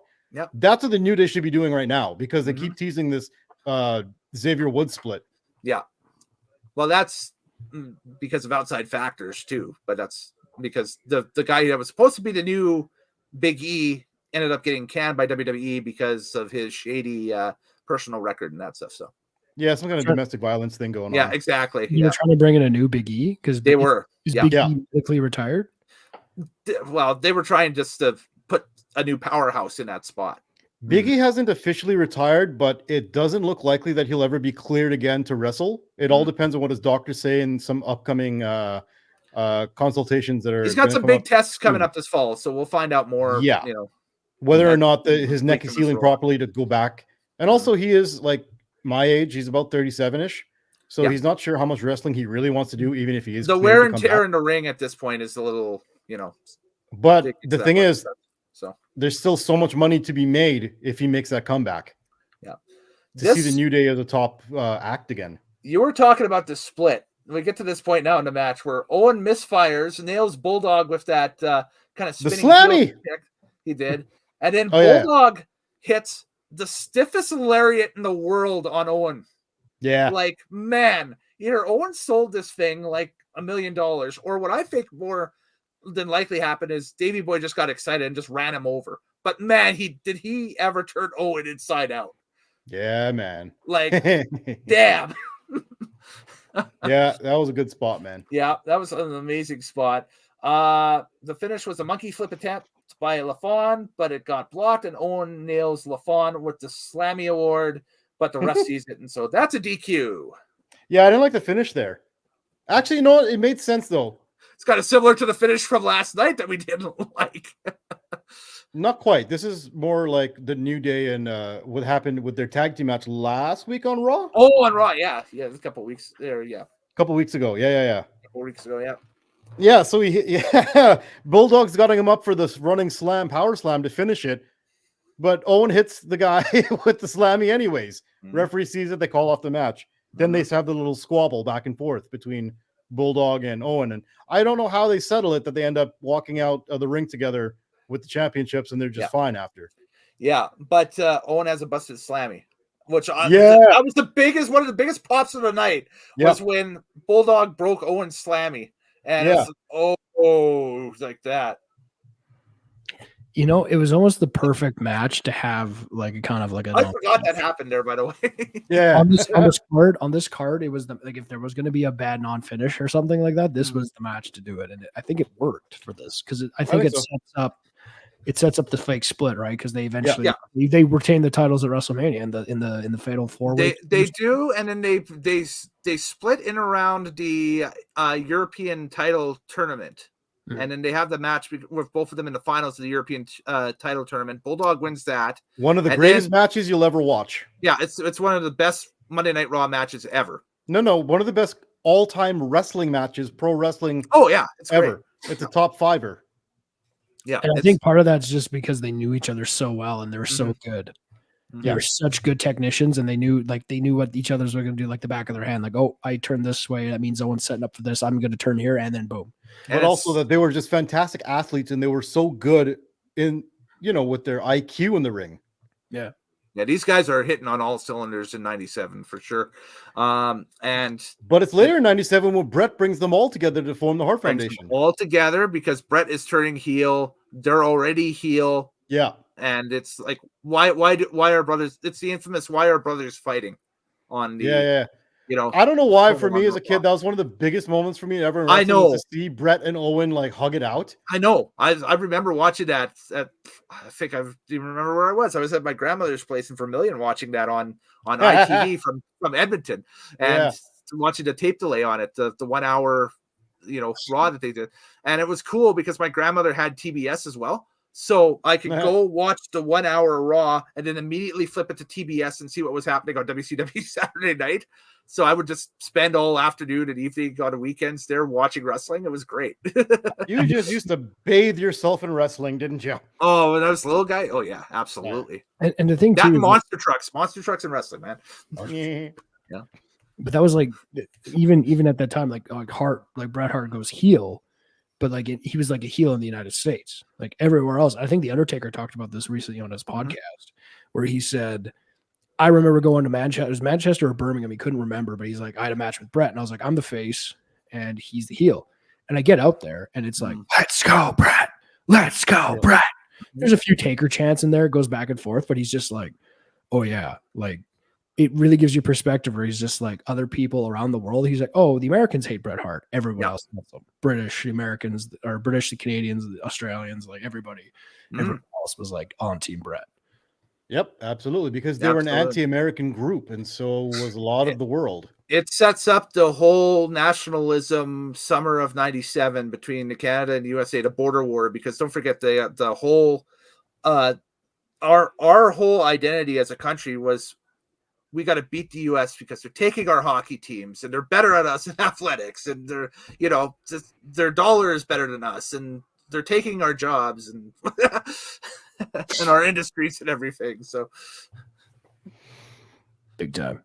Yeah, I gotta say that summer with the Hart Foundation and that whole angle between them and DX and a little bit of the Nation thrown in there, to me, that's what started to turn the tide against WCW. Yep. Is that the NWO started to get pivots a little bit and that stuff, and then of course when WWE finally goes full edgy and basically becomes ECW on steroids at that point, it's like, okay.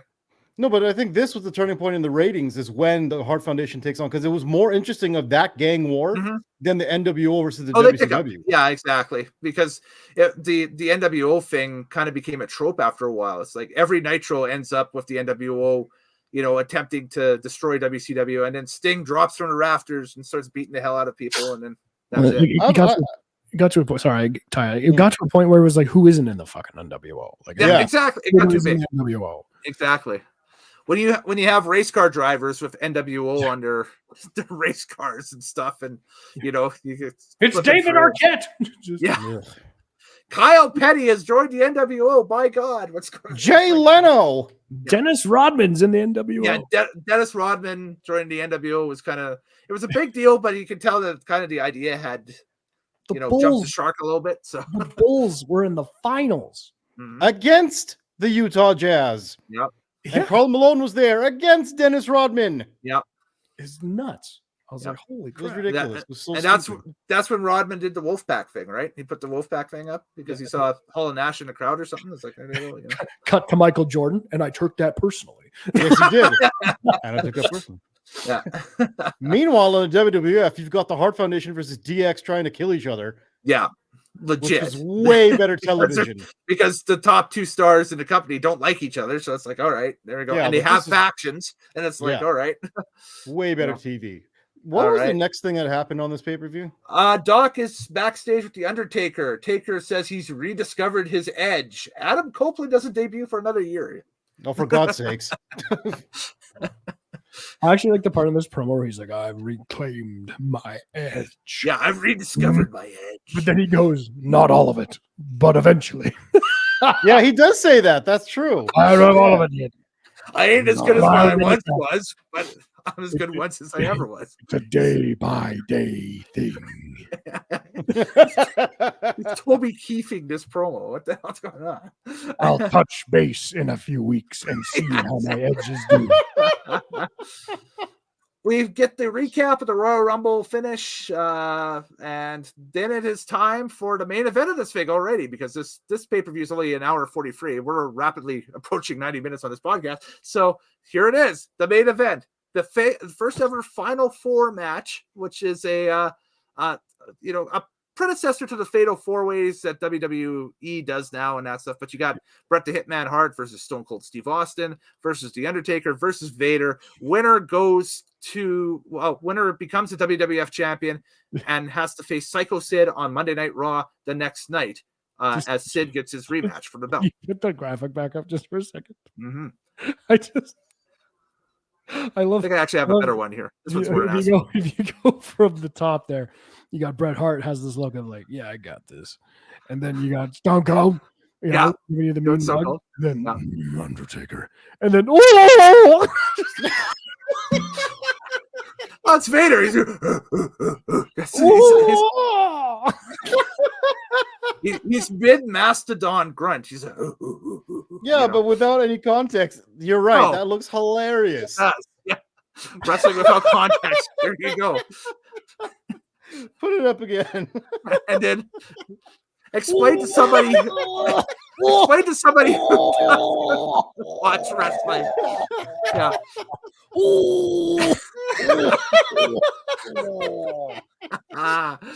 Yes. Exactly. So explain to somebody who doesn't watch wrestling that the dude in the bottom right-hand panel at one time was the baddest ass in wrestling. Like he was like the baddest dude. He looked like the fattest ass in wrestling in that picture. Just let himself go a little bit. Yeah. Vader was he was a scary. Like He was a scary dude. Buffaloes, right? Scary mother truckler. Yeah, he was. Yeah, exactly. He was like 400 pounds at this point. Like legit. He was the one too. Like when him and Undertaker were doing the promo when were they in the Middle East? Or when the guy asked, because he's like, "Oh, wrestling's fake." And Kuwait. So they're in Kuwait doing a promo. This is a story for the non-wrestling fans here that will be tuned in on the streams and that stuff, checking this out. So he's in Kuwait doing a promo on their version of Good Morning America or whatever. Right. Yep. Right. And he's sitting there with Undertaker, and this guy's like a swarmy talk show host type, whatever. And he asks the question, "Is wrestling fake?" Well, that triggers Vader. He goes and he snatches this dude and basically is about to ragdoll him, but not quite. But he picks him up out of the seat rather forcefully and that stuff and says, "Does this feel fake to you?" Blah, blah, blah, right? And that stuff and everything. Well, the producer of the show gets freaked out, calls the Kuwaiti military police. And next thing you know, the roster jet of the WWF is flying back to the U.S. without Vader because Vader is stuck in a military jail in Kuwait, awaiting trial for assault. They had to get the United States Embassy in to say, no, that's our athlete. We want him back. That's fine. And I think they sanctioned Vader where he couldn't go into Kuwait for like 5 years after or something like that. And that was it. Oh no! There goes my travel plan. I know. Yeah. I guess I'm not vacationing in Kuwait this year. Shucky darn. Well, that was before this, right? Or was that after? There was the post WrestleMania European tour that they do, or international tour that they do. So that would have been April, May that happened. Oh, okay. Which is kind of why you see Vader disappear from WWF programming for about a month. It's because he's in jail in Kuwait. In Kuwait. They eventually get him back, but just, Just imagine being like this little Kuwaiti prisoner sitting next to face. You're staring into that. So, what are you in here for? I strangled this talk show host. And I'm going to strangle you. I like that show. Please don't hurt me. Just see him in the corner. Just doing the full gimmick. The monkey guy in the corner scaring me. Yeah. Okay, Vader wearing the mask but also in a suit is a really funny image. Yes. Yeah. And the tie doesn't fit around his neck, so it just becomes a bow tie naturally. When he inducts Stan Hansen, I think in one of the Hall of Fames, I want to say, was it 2018 or something like that? 18, 19. It's before Vader passed away. I think it was 2018. He does he shows up on stage wearing the Vader mask, but he's got a full suit on. And it's like the most, so it's like the most unnatural thing ever. And then he takes the mask off and he's like, "Hey guys, I'm Leon White. I'm here to induct my friend Stan Hansen into the WWF Hall of Fame, WWE Hall of Fame." Didn't those two have a match where Vader's eye almost popped out? Yeah. That's crazy. Because Stan Hansen came off the ropes and nailed him with a lariat so hard it crushed his orbital bone and sent his eye with blink, Yeah, and his eye was just bulged out of the socket for the whole match. It was crazy. And the whole reason is that Stan has really bad astigmatism. So he has to wear glasses all the time to see. But naturally, when he's in the ring, he can't wear glasses and that stuff. So rather than put contacts in, he would just go out there and just start... just blindly kill people? Blindly killing people. He just sees blobs and he just like clothesline. And the Japanese people just ate that shit up. They loved him. Yep. I heard that was also New Jack's problem. He just couldn't see. That's why he was so violent. Yeah. Well, I was blind in one eye because that motherfucker threw me off that goddamn scaffolding. Well, let's look at the rules for this Fatal 4-Way thing, or the Final Four, I should say. And so you see the match begins with all four superstars in the ring. There are no countouts or disqualifications. The superstar is eliminated when thrown over the top rope and both feet land on the floor or by submission and pinfall. Question! And the last superstar standing will be declared the new WWF champion. Yeah, go ahead. Is this the only time they've ever done this match? Under this format, yes, because they flipped to the Fatal 4-Way during the Attitude Era, which Well, yeah, because this is supposed to be a combination of a four-way match, but also a Royal Rumble match. It's with basically the final 4 people. It's the final 4 of the Rumble redone. Yes. Yeah, where you're allowed to pin. Yeah, and submission. Yeah, so this is the only time they've ever done this match, I think. I think so. Yeah, under this rule set, it is. Yeah, that's because you look at it, you watch a Fatal 4-Way now. If you throw somebody over the top rope, that means nothing. They're just like, well, whatever, Plus, it's always one fall to a finish on a Fatal 4-Way these days. That's right. Yes. It is not elimination 1 by 1 by 1. Yeah. So, yeah, this is the one very and only time. Match type. Yep. Yeah, very one and only time you see it. Mm-hmm.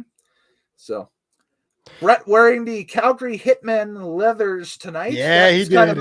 Kind of a weird part of their history, because that's right when the Graham James stuff was happening too. That's the first thing that popped in my mind, was like, oh, okay. That didn't come to mind at all. I just thought that was cool that Hitman got to wear his own WHL jersey. I saw that, but then I also was like, oh, that's like the same time where Graham James was being indicted on all that stuff. Oh, not good. So I didn't remember that at all.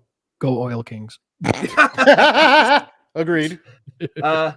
Considering the steps and circumstances, this match is actually really good. Yes, I stand by it. I think that, like you said, it's one of the more unique matches in that we've seen on doing these shows and that stuff, because I think this is like the one and only time that this exact format has happened with this. So yeah, I thought this was just a typical Fatal 4-Way, but I thought this was actually kind of interesting. Yeah. I didn't mind this with the over the top. I thought, no, it's good. Yeah. And it runs 24 minutes and 6 seconds. Of course, the Hitman wins. He defeats Austin, Vader, and The Undertaker in that time. And this is Brett's 4th WWF title reign. It lasts 24 hours. Oh, he loses to Psycho Sid. He loses to Sid the next night on Raw.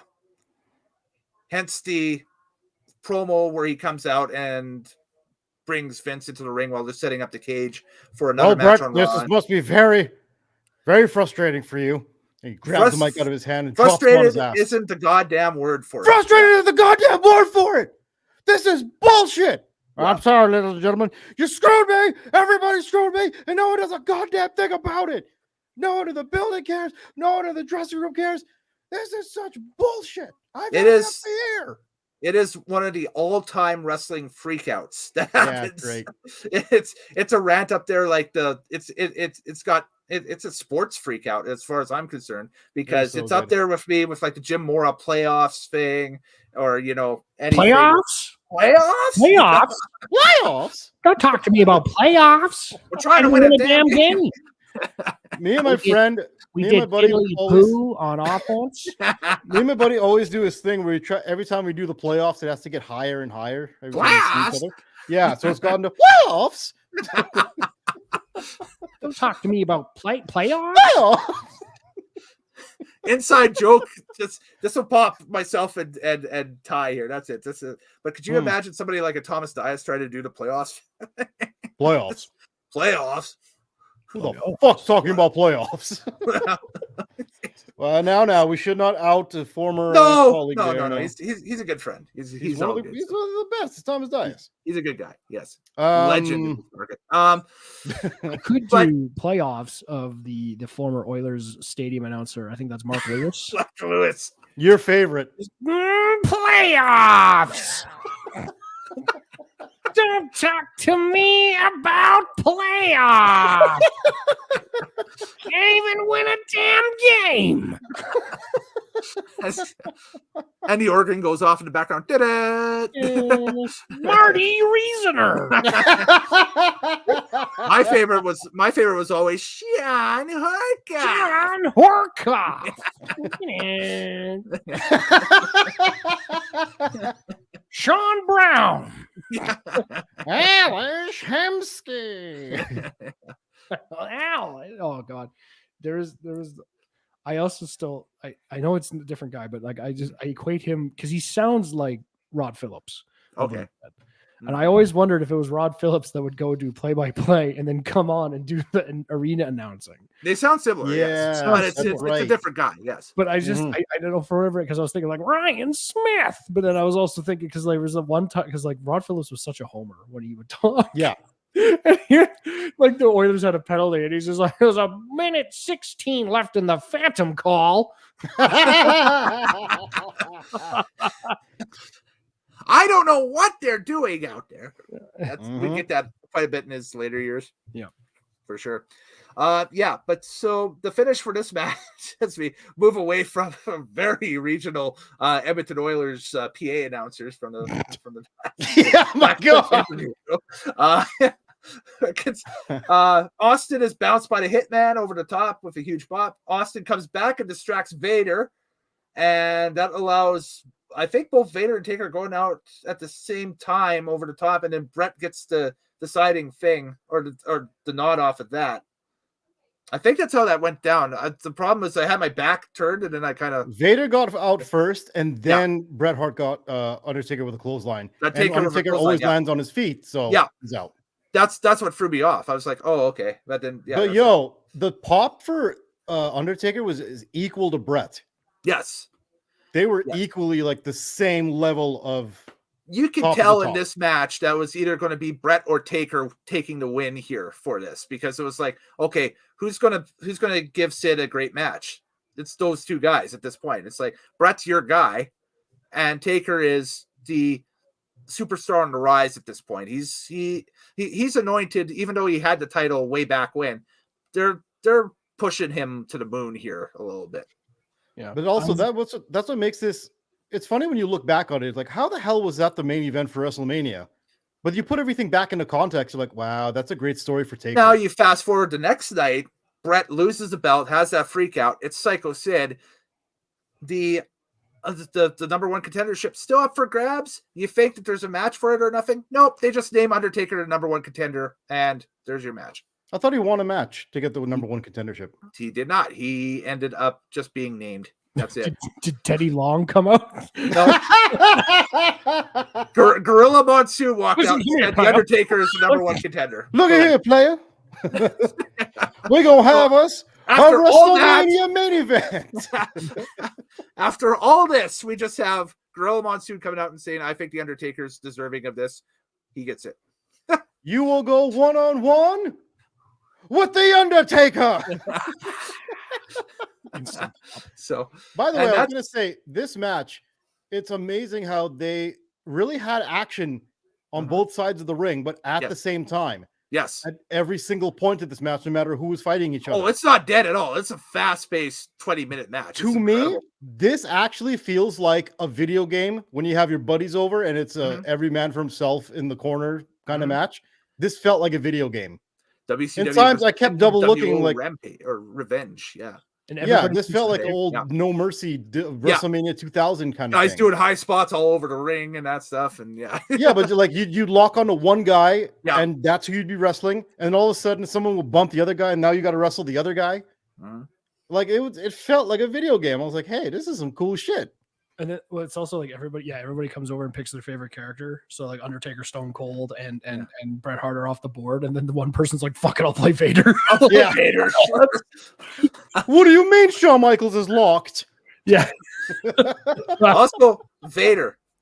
God damn, did he get busted open? That's not like one of the that's one of the two photos here. There's a better one here that I got, but man, he got busted open hard way during this thing. Yeah, there it is right there. And it's like, God damn, dude. He didn't blade for that? You don't blade from that area of the head. Oof. That's like around his ear. His face a little bit. I think that was like after a chair shot or something, wasn't there? Yeah, I think so. Yeah. I think Taker nailed him with a chair shot. Yeah, that's right. Yeah. That's that. But man, dude, bled for his craft. What a main event. Match. Great match, great main event. We go to a video package for WrestleMania 13, a hype video, and then we see Sid run to the ring. He confronts Bret, and then we'll see it the next night on Raw. And we've already talked about what happened with Raw and that stuff going forward. So I love that Bret like stands tall against Sid. He doesn't like cower. Oh, he does. Yes, yeah. Because a bunch of the new guys like nowadays would be like, "Oh no, I'm hurt. He's good. Don't get me, big man." You know, Bret Hart's just go like, "Bring it on, you sack of shit." Even though he's smaller. Some badass stuff. Yep, absolutely. So, all right. we're going to go and we're going to rank this show out of 10.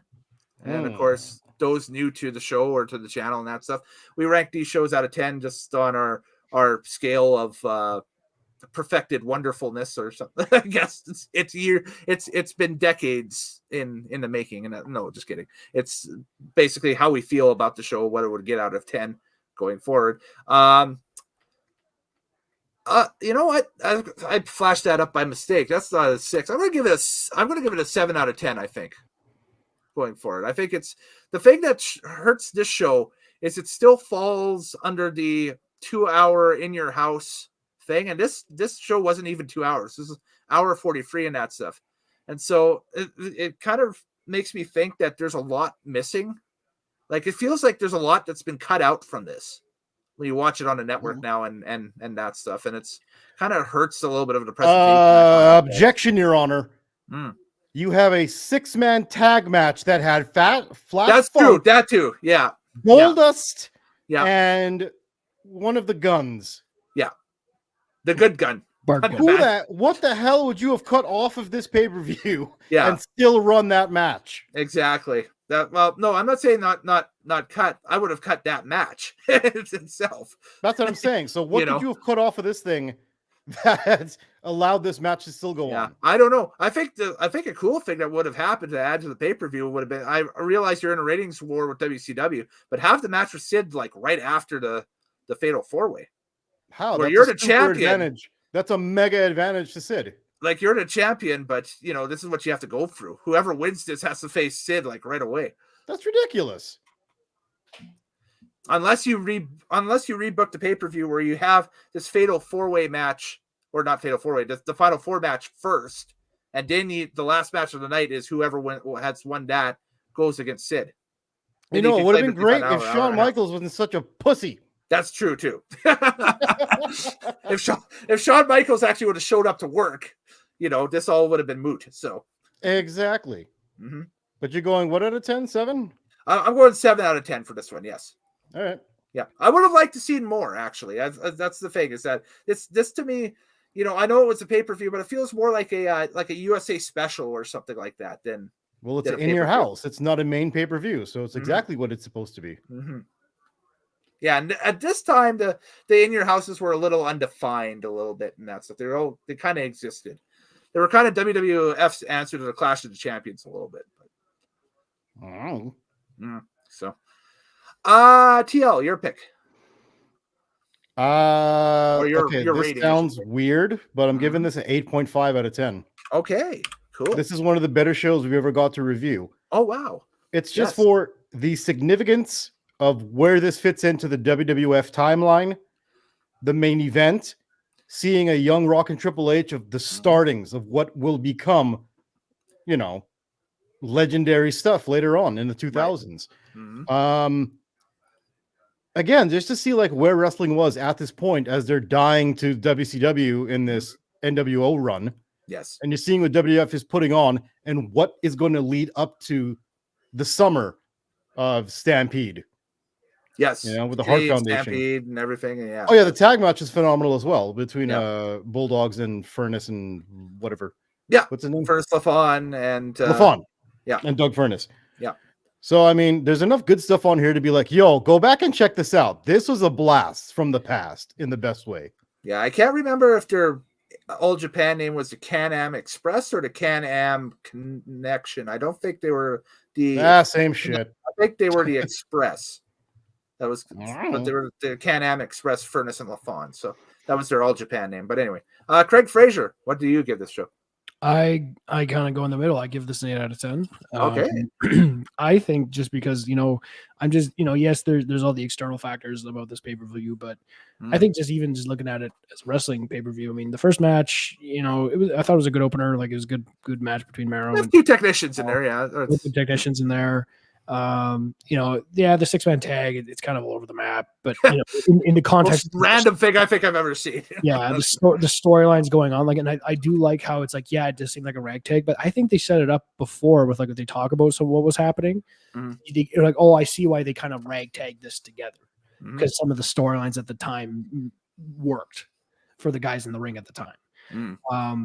again, not the greatest match, kind of all over the show. But then the Rock Triple H, seeing them before they get to their top of the game run, and it was still a good match. And that tag match, like anytime you get to see Owen Hart and Bulldog, yes, ring, you're not going to be disappointed. One of the great teams in the 90s. Yes, and Fairness and LaFon actually really held their own and really did their part to be. I mean, there's no mistake. That match was about the relationship between Bulldog and Owen and how they're going to start setting up the split.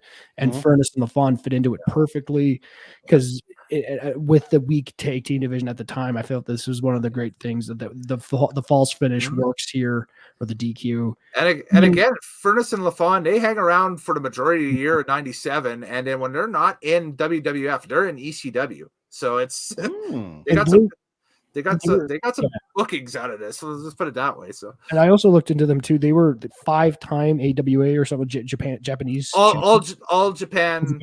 5-time champs. They were the team of the 90s in all Japan.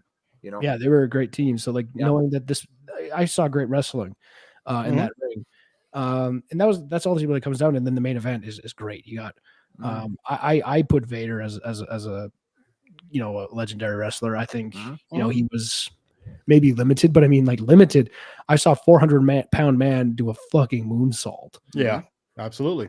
400-pound man does a moonsault. Like he missed it, but like he still did a moonsault. Like it's still completed it. Yeah.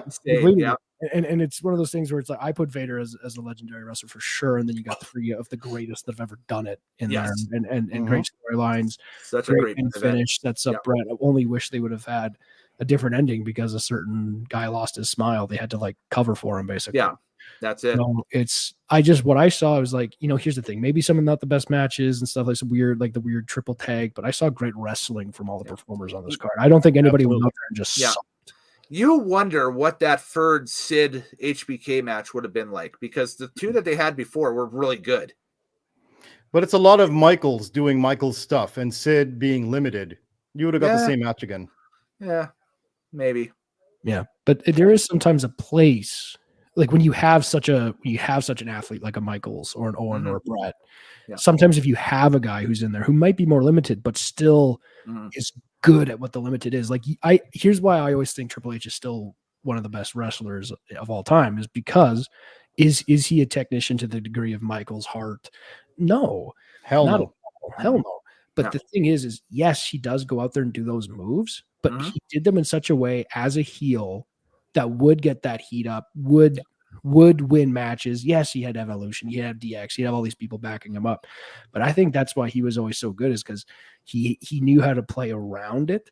Because they always say Triple H, as much as he was a good wrestler, he was also a good politician, and he was a good how to make the story work. And I think if you can do those, same with Cena. Like Cena's an all-timer, a Hall of Famer for sure. Not known for his diverse move set and going to put on a 60-minute Iron Man match, but he's going to go out there and he's going to tell a good story. He's going to get the crowd up. Of course.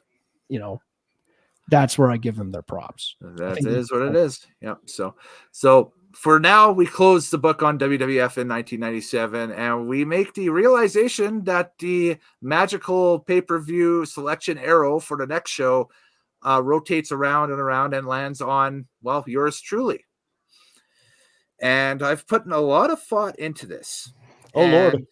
I have my selection already, so we will be making that right now, what we will be watching next time here on the channel. We have done a few WWF pay-per-views as of late through here. And we've done the one WCW pay-per-view, Mr. TL, that you brought up. You're welcome. Bash at the Beach 96. And that's a historic pay-per-view. We have not, however, traveled to the land of extreme yet. ECW. The next time we go live on the Classic Nitro Stake, we will be going back to, I believe it is September of 1999. Chicago's Odeon for Anarchy Rules. Wow. 99. Interesting. They spell it with the Z. Anarchy Rules. Anarchy rules. 99. That's how you know it's intense. Why have you chosen this one besides just being an ECW pay-per-view? It's well, number one, besides it being an ECW pay-per-view, put a lot of thought into this and that stuff. It is the it's the ECW pay-per-view that had the biggest attendance ever. Okay. In the history of the company before WWE bought it and that stuff. I think like 6,000 people were at this thing or something. They had just debuted on TNN, so they have their national exposure and that stuff. And it's a pretty landmark show because there's a few things that happened there. We were talking about acts like the Dudleys and Taz and that stuff a little bit earlier on. There's a few things that happened during the show that kind of send them on their way to WWF at the time. And this is kind of them, kind of the last hurrah a little bit. This is their last good pay-per-view? This is the last pay-per-view that you see, I guess the classic ECW roster on there. Now there's no Sandman on this show, but there's the rest of the gang is there and they are in full force, and it's a good show. It's a lot of fun. So I'm looking forward for you guys to check this out. And I might also, I'm going to look tonight and see, but I might also have a actual off air from the day it was broadcasted kicking around. So if I do, I'll send you guys a link to it and we'll get her set up. That's sweet. Mm-hmm. Hey, I have a random thought. If you took the shape and the craziness of Kevin Owens and hold on, just going somewhere. But you got to be with me on this one. Yes. All right. Yeah. You take the shape and the craziness of Kevin Owens, but the scruffiness and the never give up attitude of Sami Zayn. What do you get? You get Sammy Owens. You get Mick Foley.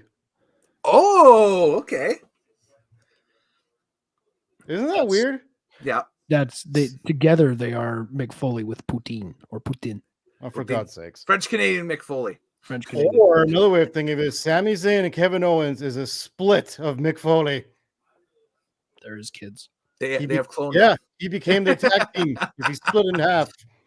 Well, I was going to say, just we brought up Kevin Owens. I saw a podcast clip of him from a while ago, and I was crying because it was so funny where he's talking about how he's like, I was so stupid as a kid. He's like, I'm playing with my wrestlers, and I have a Stone Cold action figure, and I was so stupid that I would play their music when they'd come to the ring. Mm-hmm. And for Stone Cold, I actually had to take and smash a glass to start Stone Cold's music. Like, I took the cup, this mug, and I threw it across the room, and it put a dent in the wall. And the interviewer is like, "Oh, okay," and he's like, I was 17. Everybody's screaming, what the hell's going on? Yeah. So, but you know what? Just a postscript I thought I had this written down too, and that stuff is Phil LaFawn actually retired to our neck of the woods. He lives in the Edmonton area and has been a guest trainer at different wrestling schools throughout the 2000s and 2010s and that stuff. So he's done a lot of work with Monster Pro Wrestling, and I think a few other academies here in the city and that stuff and everything. So there's a chance that I might know some people who have actually been trained by Phil. So there we go. So can we bring him on? No, I was kidding. He's done interviews and that stuff, and I don't give this individual credit, much ever, and that's just because of the way that the relationship ended and that stuff and whatever. But my past website partner over on his channel, Jim Morrison, aka Jimmy DeFreak, on his Jobbed Out Wrestling channel, did a sit down interview with Phil LaFawn a few years ago, and it's a good listen. It's not bad. So you're missing the money here. Has he ever met Craig? No. So we can see what happens here. I'll try to work some. I'll try to work some strings here and see what happens. If that's even your real name, LaFawn. I never said that. I never said that. You tell me what I said. What did you think of this pay-per-view, Jesse Ventura?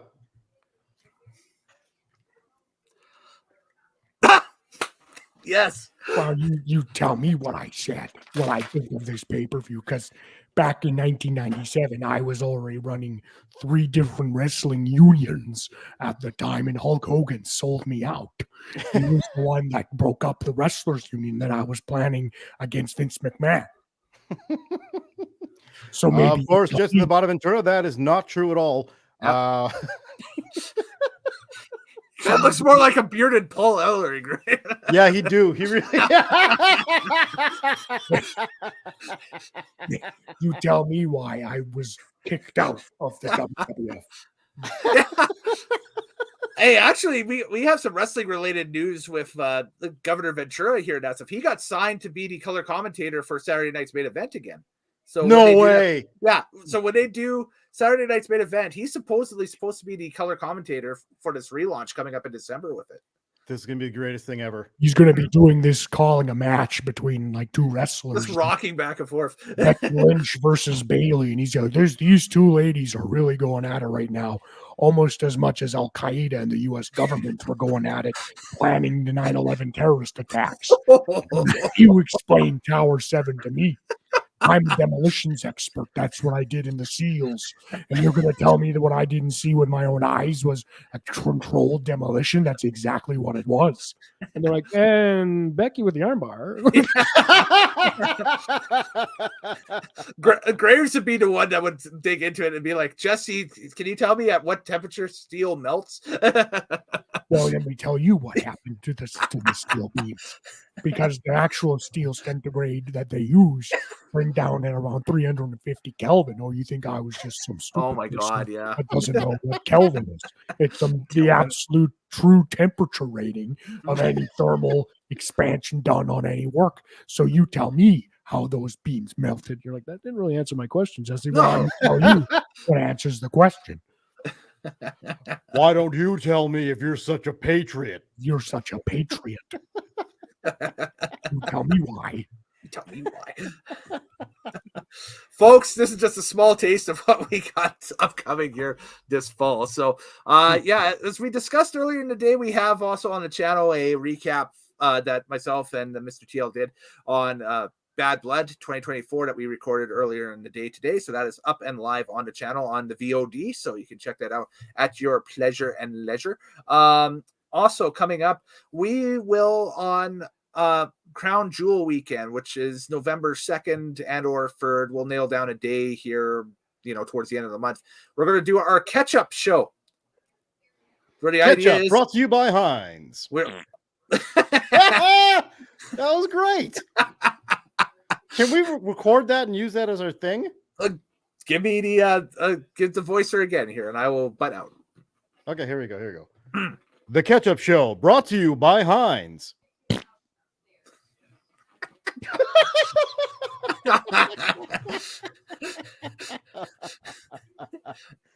Not really brought by Heinz. Not sponsored.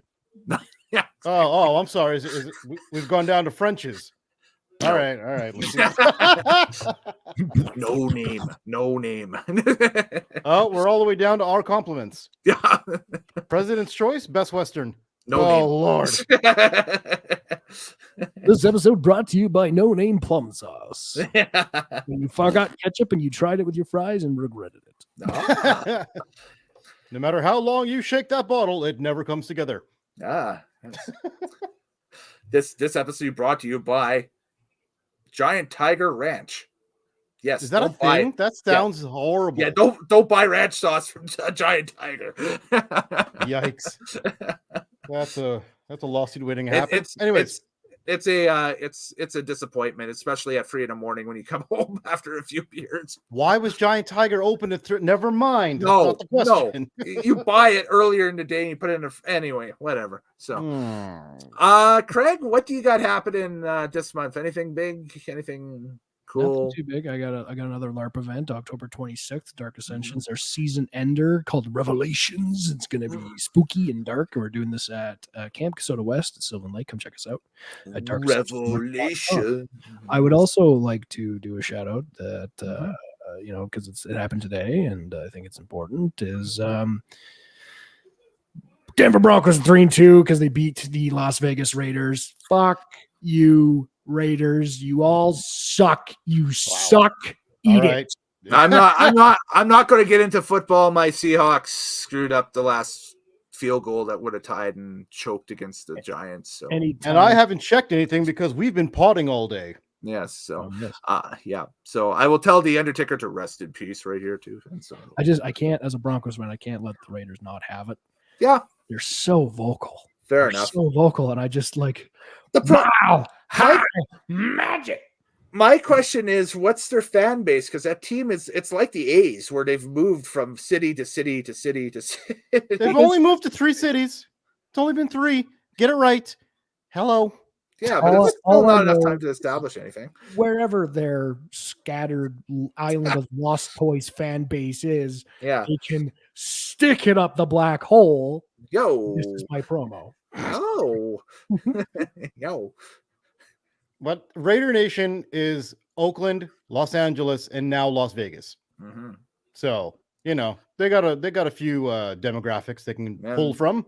And they can all watch them lose. Athletics Nation is like they're going to be in Vegas maybe, but they're Sacramento now, and it's weird. But anyway, You mean they're not going to be in Vegas next season? no, they're moving to Sacramento for a year because they don't have a baseball diamond built yet. For God's sakes. They couldn't have just stayed in Oakland one more season. Yeah, they could have, but no, they decided to pack up and leave town. Ridiculous. Ownership is douchebags. It honestly is such a failing of the Oakland leadership and their owners. Like it really is. It truly is. Like you couldn't have built the new stadium there. It's like, why do we have NHL hockey in Utah? With no name on the team. It's just Utah. I was saying this for it's like, oh, finally Bettman let the Coyotes move. Mm-hmm. And I'm like, okay, so you're going to spend a year as the Utah Hockey Club and you're going to do that to those players when already we could have already known that the team is going to be the Quebec Nordiques. Yeah, that's true. Was going to be a guarantee. The LA Kings had 2 exhibition games in Quebec City this past week, and they sold out both of them. You could have had, you could have had the Hartford Whalers. I guess I love the Hartford Whalers. Great name. I guess the Hurricanes probably still on the rights. They probably you'd have to do something there and that stuff, whatever. But yeah, it'd be easier to move a team to Quebec City, and they have an arena district turnkey ready to go. Colisée Pepsi. Well, no, it's the Videotron Center, but did they change the name again? It's a brand new building. Like this building they got is like a 20,000 seater. I think it opened just prior to the pandemic, so it's like 2018 or something like that, 17, 18 something. So it's a brand new arena and ice district type thing they got built there in the whole 9 yards. Like it is, and all they're doing right now is it's just the home arena for the Remparts, which is the QMJHL team, but it's 20,000 seats. So like they've been attracting like all these concerts through there, and what is the hockey equivalent of the whole 9 yards? The whole 200 feet, I guess. That's where the puck goes. The whole 3 periods. The whole 3 periods. The whole 60 minutes. It's the whole 60 minutes. That covers a bunch of sports. More thought must be put into this. They don't, because they had the old building, which was the Colisée Pepsi, and now the Pepsi, the Pepsi Coliseum. Yeah, now Videotron Center. There it is. Look at that. 18,000. Get a team in there. Right? 19,000 is almost the size of Rogers Place. It's brand new. Yep. Exactly.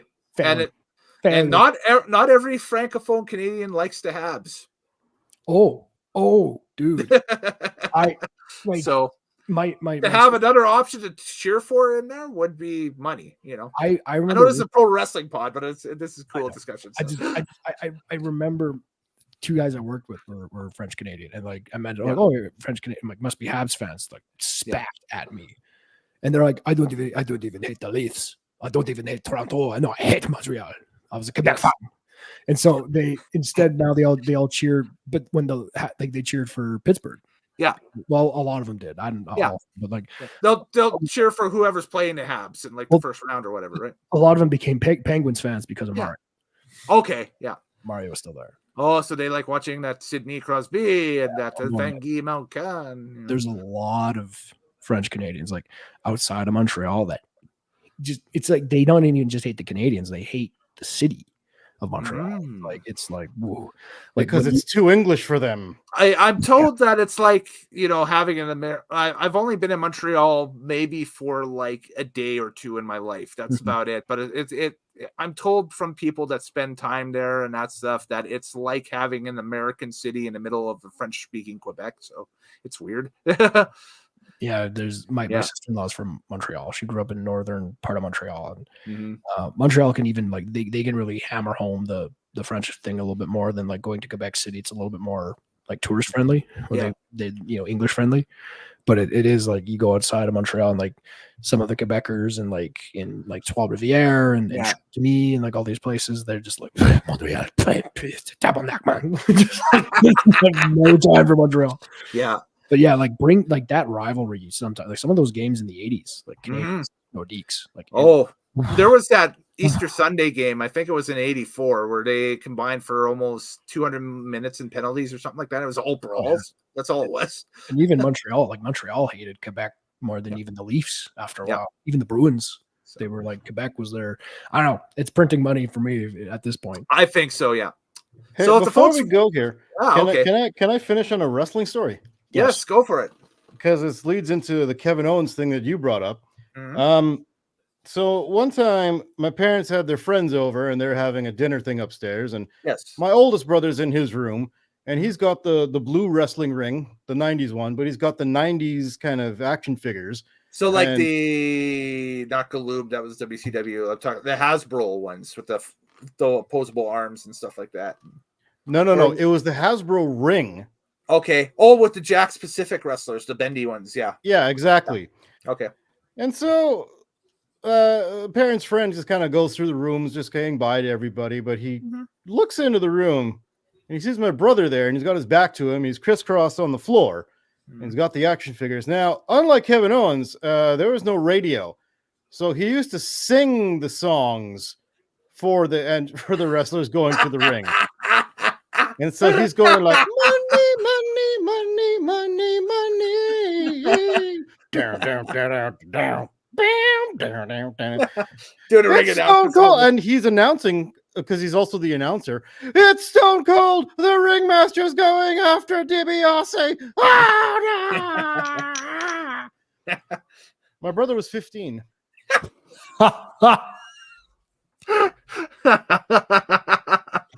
There you go.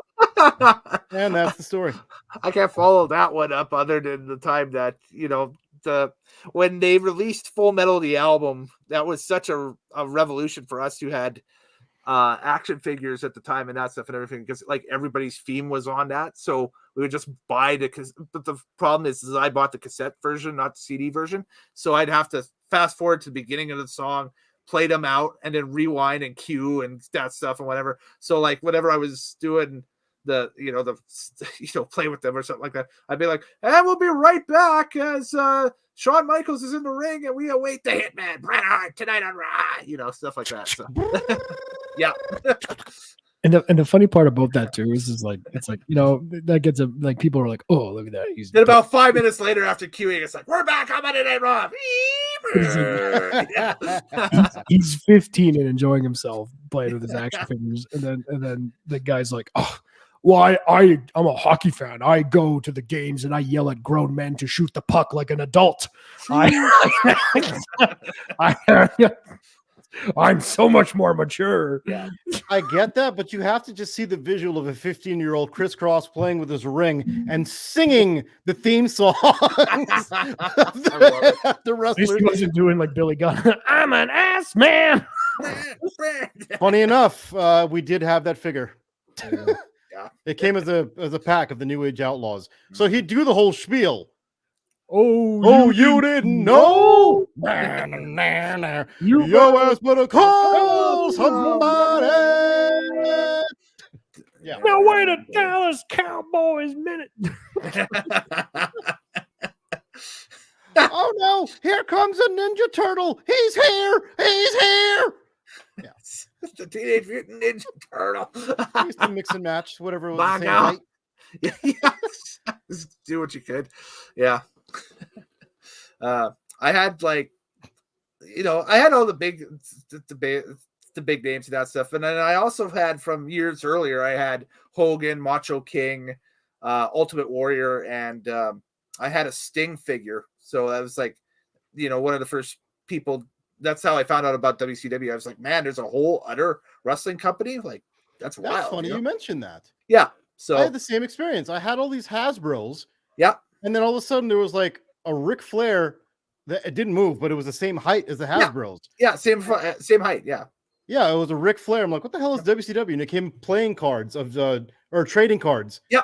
Of WCW things. And one was just called Paul E with mouth open. And it was Paul Heyman like this. Yelling on his cell phone.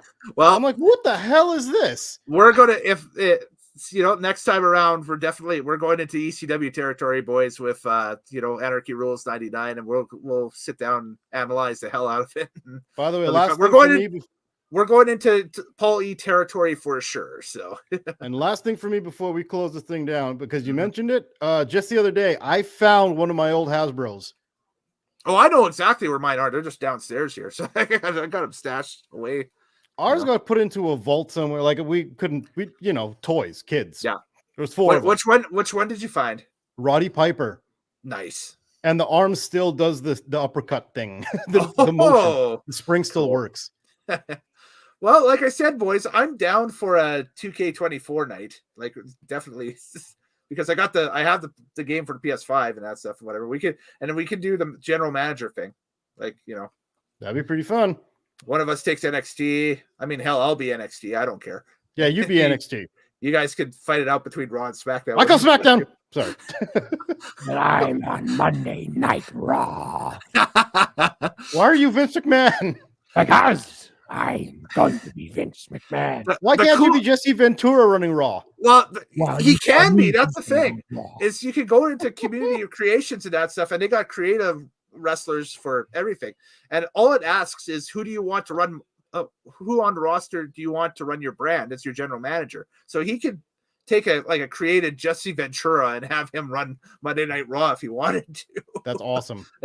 And there's people I've seen online and that stuff where they've done Trump versus Kamala Harris, Raw versus SmackDown. Kamala. It's like Pamela with a K. Kamala. Sorry, Kamala. Yes, I'm thinking wrestling, not Kamala. Yeah, it's not the Ugandan giant Kamala.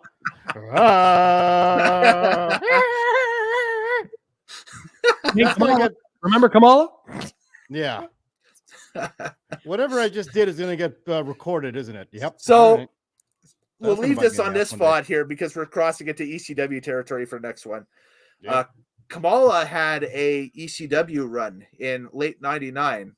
However, they could not use the Kamala name because WWF owned the trademark for it and that stuff. So they brought him in under the name of Big Uganda. Lame. With the same gimmick. So he had the moon on his belly and the white things on the nips and the whole deal. But but he was. If you ever want to just Uganda. If you ever just want to laugh for no reason, just pull up his old WWF theme song. It makes me laugh every time I hear it. It's the dumbest entrance song you could imagine. We have a little bit of time. Fraser, pull it up and give it a listen if you want. We're gonna. What? Getting Fraser to pull this? Oh my god! He might not know which one it is though. Oh god, he's gonna find it. You see, I think he has it. Let's see here. Yeah. The World Wrestling Federation. Oh. Ooh, there's our voiceover guy. Hang on, it's coming probably. Yep.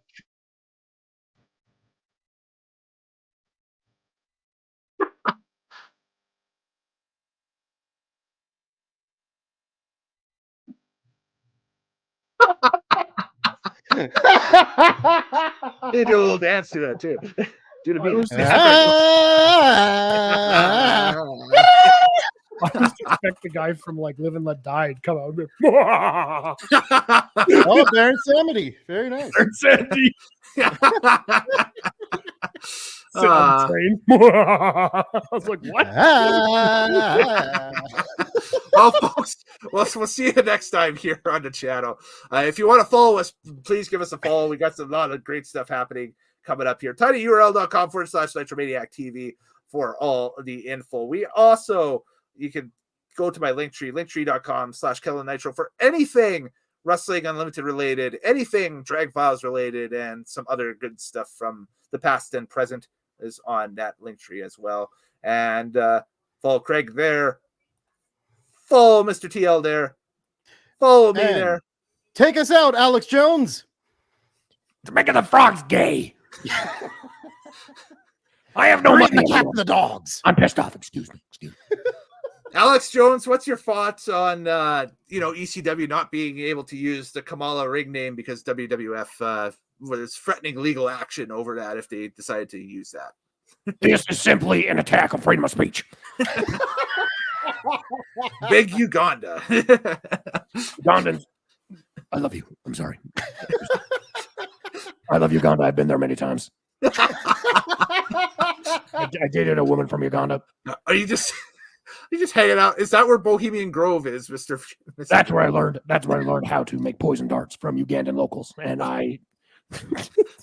You know what's hilarious? If you slow that down, that's Shawn Michaels. If you slow that down. Oh my God! Shawn Michaels. John Hickenbottom. He's who still might be looking for a smile to this day. We're not sure if he ever found it again or not. Brett. Lost. We are going to workshop this, and we will see you next time. And remember, don't call it a sick day. Just call your boss if you want a day off and say, "I lost my smile." Don't call it a comeback. You got the little man, you got the big man, and you got the bigger man.